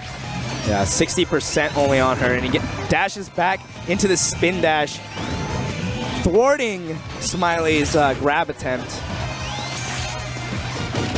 Still keeping the train going, forward air chain. It's going to be a lot of damage for her. Oh my gosh, and there's another one. Oh, with the meteor hitbox into the up air, almost got another downer. This is some Sonic stuff I've never seen before. It's definitely not true, but this lady's been in the lab, if I tell you that much. Excited to see new Sonic stuff, though. That is absolutely styling right now. And it looks like Smiley Face is going to be having a rough time trying to surmise a comeback right now. Just trying to figure out something, but Kels just giving no respect to Smiley Face's space right now. Forward air from Smiley, though, is able to charge up the Shadow Ball and potentially set up for an edge guard. He's not being too aggressive by ledge, just kind of letting Supergirl Kels make her way back to the stage. All right, finally he gets it with the up smash. Great anti-air option there. 107% though, and man, he gets read like a book, rolling from one side to the next. And, you know, that wind punch just at the ready from Supergirl Kels, taking it 2-0. You'll see like Bayos go for like up smash trying to catch a roll, but you know what? The same thing can happen with any other character. With any character, yeah. Kel's doing an amazing job. But yeah, that new Sonic technology, I gotta be looking at the VODs later because that is some nasty stuff. Yeah, I mean, I doubt it was true, but it was nice and it clearly worked in those situations. Yeah. So, you know, you have the proper read, you can definitely get some nasty combo with some nasty damage. Yeah, definitely some wonderful mix-ups going on there. And yeah, that's showing that Sonic is still a very strong character. Yeah. I know that Kels was saying that one of her goals might be for a PGR ranking this season, so already looking good so far. And let's see if potentially later on in the weekend, if she can make it far at Genesis, this is a great place to start.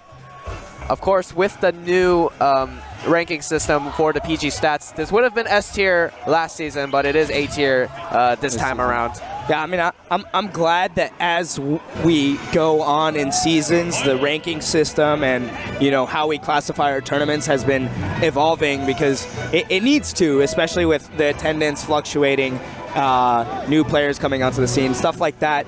And I think, in my opinion, I think we had a little bit too many S tiers in the last season, so it makes more sense that it's a little bit more exclusive. Yeah. But A tier is still, like, you know, that's a high caliber tournament. Yeah, right there. yeah. I know it's just like nomenclature. Like technically, Yeah. you could just like say like, oh, they're all big, you know. Yeah, arbitrary, right, But at the same time, it does help like save the titles for those really big events. Yeah. So yeah. we definitely need that in order to like give our scene, you know, the excitement it needs. The not to say that the game in itself isn't as exciting, but it definitely adds another layer to the plot. So that's really nice. Yeah. Additionally, if you are watching, be sure that you have your surgical masks ready, just in case, because mine's not as good, but you know, I'm gonna go buy a spiff one later on. Flu season is coming through, and there's a lot of people getting sick at the venue. I mean, 3 people had to cancel on Genesis because of being sick, Void, Cat, and Zach, and Cosmos in particular. So just be careful out there, guys, because everyone's getting sick so far. Alrighty. So our next match looks like it's going to be Sloth and Kitka. So Kitka, what do I know about Kitka? I believe MK Bayo main. And Kitka projected to make it out of this pool through the loser side. I don't know if this is the end of the pool right here. But Sloth, a Yoshi main. This matchup historically is pretty bad. Actually, one of the few characters, I think Yoshi and like Peach, that Meta Knight can straight up kill off of like a dash attack at 0%. Yeah, so it's pretty rough. It's 0%, not like, oh, like MK had like rage, like not like, no, like if you mess up right here and he dash attacks you and he follows your DI properly, like you're dead. Bro. Yeah, that ladder combo is just so good, especially on Yoshi and Peach in particular. I know we talk about Peach more because we see more of those at the higher level. More, but I mean, it can still happen to Yoshi. People seem to forget the poor dinosaur is pretty lightweight or not lightweight, but like floaty. So he will be susceptible to that as well. But you can see this Yoshi's definitely got some movement tech that we haven't seen from any of the other Yoshis previously on the stream. I like it. I'm liking it. Yeah, we got no Pokemon this time. So maybe if we get another stream match after this, then they'll probably put another Pokemon on, knowing how people have been deciding these stream queues.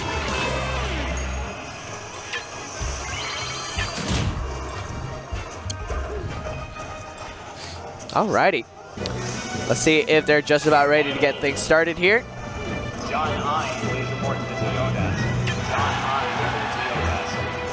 Again, a quick shout out to some of our partners, including Twitch, Nintendo, and Controller Chaos, all these guys here to help us out. And shout outs to the stream, you know, Arizona stream right here, running a secondary stream, which we're allowed the privilege to commentate some matches for you. Ooh, the up air into footstool. Yeah. All right.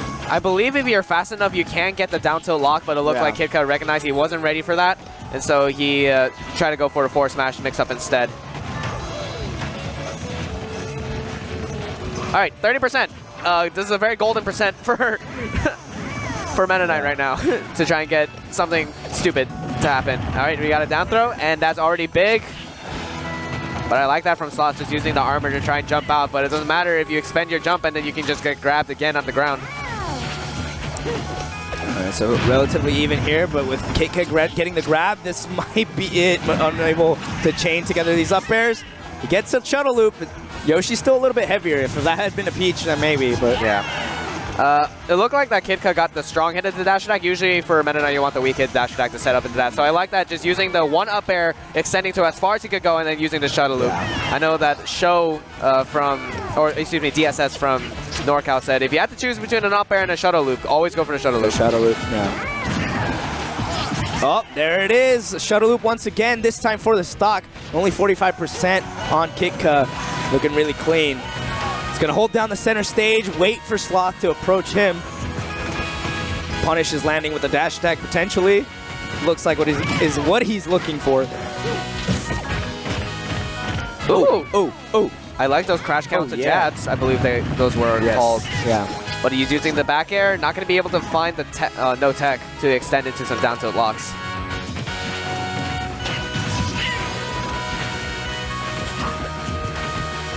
Alright, just back into neutral. Looks like obviously Kika is looking for two things, either to invade space with a dash attack or a dash grab.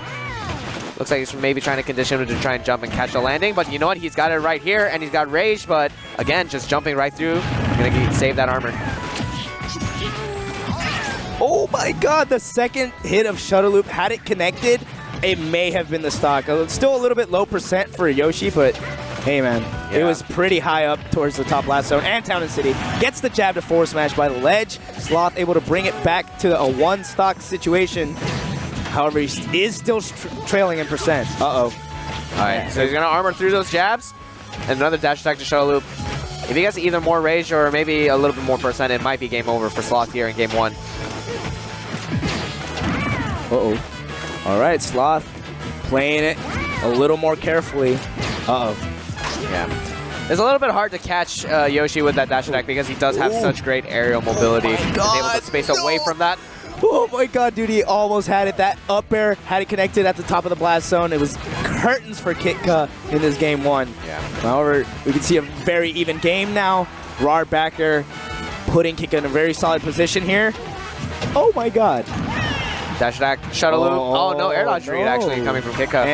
And Sloth gave him 2 air dodges too. He could have just reacted to the second one, and he's gonna sit on him. And that's gonna be a super, super strong attack that actually sends you flying straight to the top. So Town and City gonna get him the stock, and you know, despite being behind, I think the majority of the game, he's still able to get that.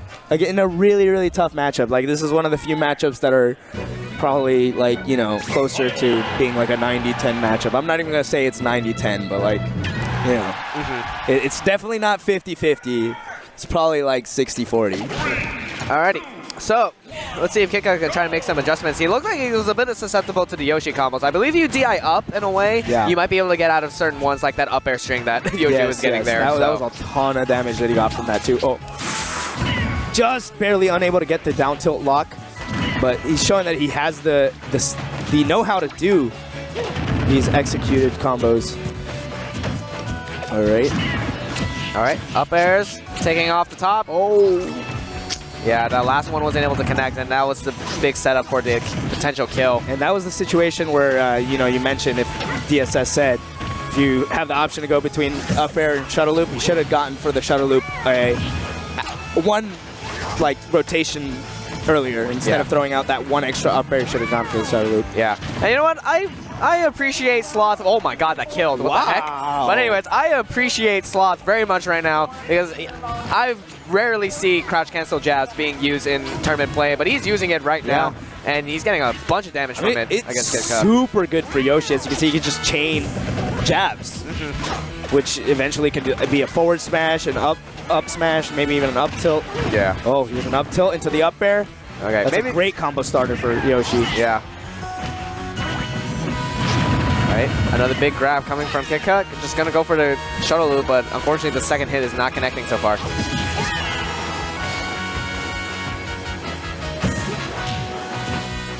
Oh. Yeah, Kitka trying to wait for a reaction from Sloth, but didn't quite give it to him. Yeah. Trying to find that forward smash or maybe something. Oh, there it is again. He's gonna sit on him, ending both games in similar fashion. Using that, I believe, heavily underutilized move, and clearly, clearly Sloth knows that that is also a very good move. So, you know, Yoshi mains, take note. Yeah. So, hey, you'll be moving on in the loser sides of things. It looks like we got potentially a couple more matches. I believe that. Yeah, we should be gearing up to the tail end of things here for Wave A. Yeah. Thank you guys again for joining us here on it's SAK Gaming or SAC Gaming TV for the secondary stream here at Genesis 5. This is Nursemaid and Sedgehog. 2 commentators from SoCal, you know, doing our thing up here. Yeah. Hopefully you guys are enjoying our commentary, enjoying these matches. Shout outs to all our sponsors. Yeah. Nintendo, Controller Chaos. Yeah. All those dudes. Yeah, Smash.gg. We got a lot of staff here. Shout outs to all the volunteers that are working hard to make sure that Genesis 5 is an enjoyable experience. And shout outs to this venue. I mean, it's pretty big. Awesome. It's man. absolutely beautiful, and there's just enough room for a bunch of stuff to happen. So I'm very excited to see how the rest of this weekend goes down. I mean, it's only Friday, but it feels like it's been so far a great experience. We're going to be waiting for these next 2 to be finishing up, setting up. But in the meantime, we also got, again, looks like we have Senpai and Mr. T happening on the main stage right now. Yes. For Mr. T, a Senkos ranked player against Senpai, who is actually a NorCal player, Korin, who he has a pretty good win himself, actually. I forgot against who. Yeah. All right, so we got Yup versus Garcia Sonic, and it looks like they're just going straight into it right now. Okay. When I was researching, I looked up Garcia Sonic, and everything he had was like Sonic, Sonic, Sonic, but he said he made Mewtwo, and I was like, what's up with that? You don't main Sonic? Why are you baiting me like this? And here we go, the Mewtwo versus the Lucas. This is a matchup I don't see far too often, honestly. Yeah, it already looked like that Yep knows what he's doing with Lucas using be able to get the footstool into the dare. Yeah, and we saw Yep's Ness earlier. So this is the other Utah Ness. Looks like maybe in the Mewtwo matchup you prefer to go Lucas. So yeah, I mean Mewtwo does have a big body, so it should be pretty easy to land down throw to up air. I'm surprised Yup is not going there. Never mind, he's going for it right now. Ooh. He's not quite able to find it. Yeah, it wasn't really the percent where the up air was like gonna confirm, so he tried to go for an air dodge read into the back air, which could have sealed off the stock just potentially off the ground bounce alone. Not enough with the up throw. Yeah. Of course, up throw, back throw, forward throw, they're all potential kill throws from Lucas. Still, Yep has established quite a bit of dominance here in the first stock. Not to say that Garcia Sonic can't bring it all the way back. Trying to go for another grab, not quite happening. And Garcia Sonic trying to end it all there, but up tilt will be able to take out the stock off the top. So 45% onto Yep, and this is the loser's qualifier. So as we said, we are getting to the end of it. Both of these two, close boxing situation right now, a little bit scary. Yeah, not only is it close quarters and terrifying, but you know they have their bracket life on the line. Yo, he just healed like 25% from that shadow ball. A little bit unfortunate there. Yeah, I mean he's still on his first stock. He's chilling. Look at him how he's swinging with these up smashes. He knows he can afford it. Here's a down throw. All right, still able to get it despite the platform, you know, drifting away from that setup. All right, so he needs one good confirm. He might try to go for the up air again, air dodge read, and that's the stock, and that's the game. Going to Yup. Yeah. So maybe Garcia Sonic, maybe this is the world's way of telling Garcia Sonic that maybe he should try Sonic. Maybe he should be Sonic. But like it made no mention, like none of his like his Twitch profile, like his Twitter, like none of it made mention of like him playing Sonic in Smash at all. Just like, you know, this man's a Super Sonic fan, but like, you know, I gotta play me a top tier. I gotta pick Mewtwo. Yeah. I mean, I think Sonic's pretty good too, but yeah. So to each their own. Yeah, it looks like immediately Yup tried to go for some down tilt strings, try to land it into the grab, but Garcia Sonic just getting out of that situation immediately before things got too hairy. It looks like Garcia. Alrighty. Shut him down. 37% in, and this first stock already deleted. He gets this there to grab. He keeps the train going. Here's the footstool setup. There's the lock. Oh my god, 32? It's still going, ladies and gentlemen. Sedgehog, I can't believe what's happening. He's really dominating Garcia Sonic right now. Yeah, try to get 60%. That set. Try to get that second footstool. Didn't quite work out there. Even healed a little bit with the shadow ball. Yeah, Garcia Sonic looks like he's having a hard time trying to figure something out here on his next stock. Catches a roll read with that up smash. Just able to clip him off the top. I mean, I'm still like shocked right now. This might be the end of his life. The up air is still not quite enough. I love the way he turned himself around with the down B there. Yeah. But damn, like, he really just depleted his stock and gave him 60% for it at the very start. That's a rough life. Alrighty. He's got one big chance, and Garcia Sonic really looks like he likes disable, and he also looks like he really likes air dodging after down throw, and that will be the stock, and yep, we'll be moving on. Loser side of pools. Yeah, round 2 is where he's going to be, but for now, he's going to be content with that 2-0 victory. Really strong one, too. I mean, he really turned up in game 2. Game 1 was a little bit closer. Or, you know, at the very least, it was more drawn out. Yeah. And he really, like, went in on his first stock, deleted him at, like, 20%, and then gave him 60 for it. Yeah. It looked like he just really, I'm not sure why, but it looked like Garcia Sonic just was really hungry to try and get some disables going, and it just wasn't working out, but even then, he was still going for it. And it was even at percents where I don't think he would have even been able to net the stock if he was able to land it. But, you know, that's how the game works. If you tunnel vision a little bit, then it might be a little bit rough for you. So yeah, good stuff to Yep anyway for showing utilization of both characters to be able to try and to move on in pools. So we finally got the lights now, and we look very blue now. Very, very blue. Yeah. Hopefully we'll get that adjusted, but that really doesn't matter because what matters is what we're saying, right? Yeah. That's what we're here for. We're not here to look pretty, although, hey, I like to look pretty. Yeah. Alrighty, so looks like we're just about closing up, but we got another match. This has got to be probably like the other side of the losers. Yeah. Right? So we wait on these two. So potentially our final match of the evening here. Oh, that looks so much better. Look at us. Oh We yeah, look there we go. nice. Okay. We look nice. Alrighty. Hopefully everyone at home is enjoying the matches, is enjoying Wave A pools, not only watching us here on SAC Gaming TV, but also enjoying the commentary by Miho and G-Pick over on the mainstream for today, Even Matchup Gaming. Yeah. So make sure to have both up and, you know, like, follow, subscribe. I know the follow thing isn't really a thing. Or no, the like thing isn't really a thing on Twitch. Yeah. I just had to hit him with the YouTubes. Yeah. All right, so we're going to be waiting on these guys to go ahead and get started. But yeah, so far, Genesis 5 looking primed to be one of the most hype events of the season so far. We got a lot of great matches, a lot of great competitors here, trying to prove their name. It's a new season, new them, you know? And of course, this is the first event of the PGR V5. So that's going to be exciting to see how this season kicks off, especially with Zero gone. Could potentially be anyone trying to take this next rankings.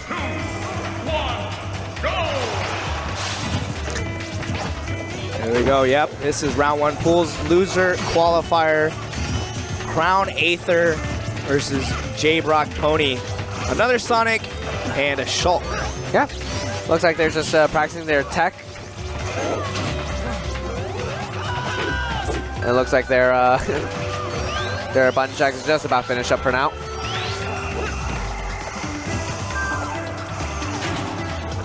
Be very interesting to see how this matchup goes down. Obviously, us coming from SoCal, we've seen a lot of great Shulk players. Yes, including Nico. So for sure.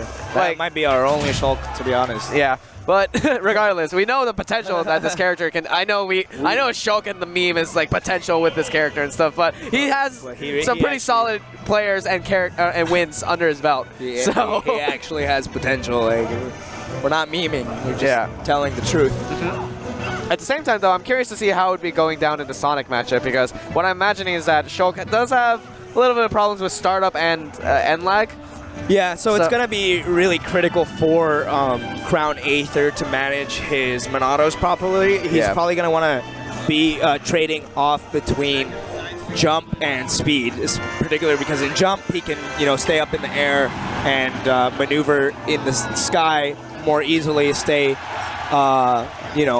untouchable there, and as well as with speed, his speed can contest with Sonic's, and he's able to stay away. Yeah. And mix up his aggressive and passive play with the two, and also make use of the Smash Monado. If he's got him at low percent, he can get an early stock with that. Yeah. Shield, of course, always going to come through when you're at like 200%. You want to live a little bit longer, you know, because 200% ain't enough. Yeah, but already big damage coming from Buster Art, and immediately switches to jump, just thinking, okay, well, I already used up pretty much what I'm probably going to get off of the Buster Art, so let's go ahead and switch off to something else. But so far, Ether looking really good so far. All right, immediately going to Smash Art. Let's see if he can try to catch an up smash or an up tilt at the ledge. He does try to attempt it, but is not quite able to get the stock there. Still looking really solid. Oh my god, you see these perfect pivots coming out from Strog. It's looking way too clean. Yeah, looks like Ether has a really solid handling of the game so far. Using these perfect pivots, a little bit of a mind game going on, using the Smash Roll platform to allow him to move there. And I don't think J. Brock Pony has been able to get anything started, and that's already the stock gone. Barely a minute gone by on the clock. Landing with that B reversed up, air slash, excuse me. And he's only got 31% on himself. Look at how he pivoted away, able to shield and grab punish. Yeah, that was 3 hits, and that's 37% already coming from Shulk. So we're definitely seeing really good Monado management coming out from Aether. All right, try to find a pivot grab, not quite. Again, trying to find this pivot grab, but it's just not quite connecting though for J. Brock Pony, or excuse me, Crown Ether.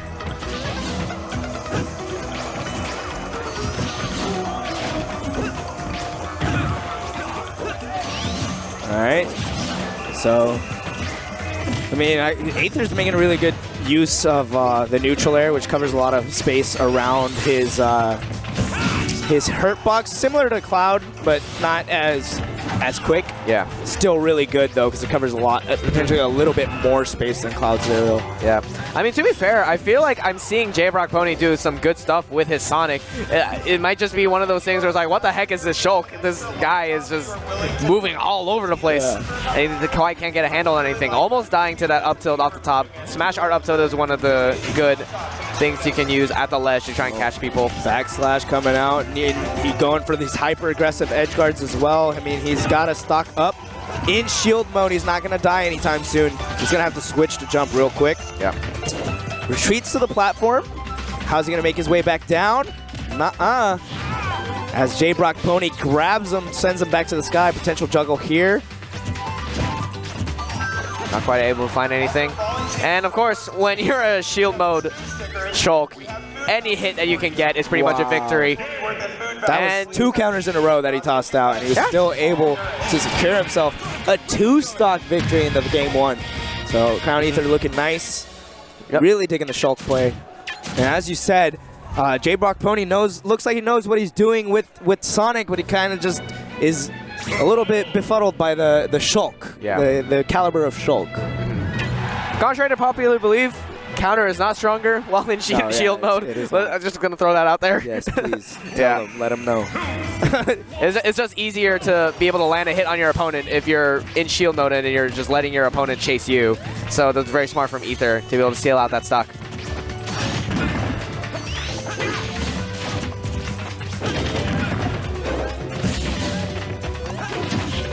Man, I'm really digging this movement coming from Ether. Interesting switch into shield art. I feel like he might have wanted Buster there, but sometimes when you're pressing B that many times, you can kind of get... Great stuff to Aether, who clearly actually does understand the Sonic matchup, able to secure himself a tech after the down throw. Very techable on reaction, so really crucial too. This could potentially be the stock, but an air dodge just clutches it out and makes sure that J. Brock Pony is still living for this first stock here in game 2.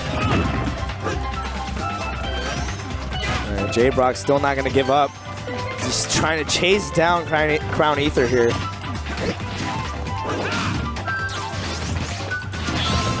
Goes back to the Buster Art. His 4th throw out and goes into the Smash Art. Let's see if he can try to find something or if he's just going to switch back. There's the back air, sending Aether off stage. Jump Monado though, able to get him back in the center with ease. Interesting launch he received from that that forward air and not able to catch the... Oh, man. Not able to catch that up smash at the ledge. And J. Brock Pony not able to find this F smash either at the ledge. Charged it a little bit too much, got a little bit greedy it looked like. Not quite able to find that. 110 to 115. So this is definitely a much closer match than we had in game 1. Percents dead even. Now it's just a matter of J-Brock Pony securing the stock before Aether can, and we all know that may be a little bit more difficult. Thankfully, he was facing Aether as he got hit by that cross slash, but an up tilt in Smash Monado is gonna not care about that one. Yeah, I just completely appreciate that attempt at a mix-up there. With up throw, wait for 2 air dodges, and just backslash him. This man is truly trying to use all of Shulk's kit right now. Ooh, there comes the down air. And quick way to get damage and get yourself back down to the ground fast. There it is. And especially if you get it from the peak of your jump and auto cancels, get no lag. Otherwise, you get a ton of lag. So you can see J-Brock is no slouch. Oh, air dodge read again. Looks like he's catching him a little bit too scared. All these air dodges coming out. It looks like Aether has just got a hold on him right now.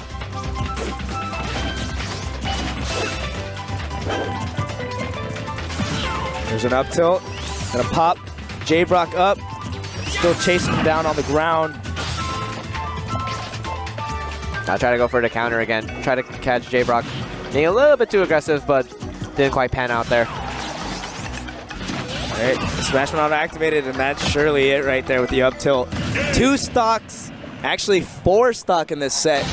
Gaining himself a 2-0 victory and making it out of pools into round 2. Congratulations to Crown Aether. Smooth as butter Shulk, from what I've seen. I mean, I really liked his grounded movement more. Like, in general, like I see Nico approaching more with aerials and staying like mobile in the air with the mix of speed and jump, as I mentioned earlier. But on the ground, especially in Speed Monado, you could see his perfect pivotments were actually like, he was very good at perfect pivoting, and which put him in like better situations than like if you weren't perfect pivoting. So really smooth. Yeah, so yeah, good stuff already all around, and it looked like, like we said before, it looks like he was trying to use all of his toolkit. However, I believe that is the end of our block for Genesis 5. So I don't have any more for the rest of the event, so I'm going to go ahead and enjoy the rest of it. Same here. It was a pleasure commentating with you, Sedgehog, as always.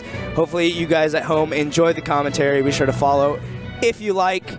Definitely stay tuned for the rest of Genesis. Enjoy it with us. And yeah, happy to be here. Shout outs to all the sponsors, Nintendo, Controller Chaos, even Matchup Gaming. You name it, go down the list. But this has been a pleasure.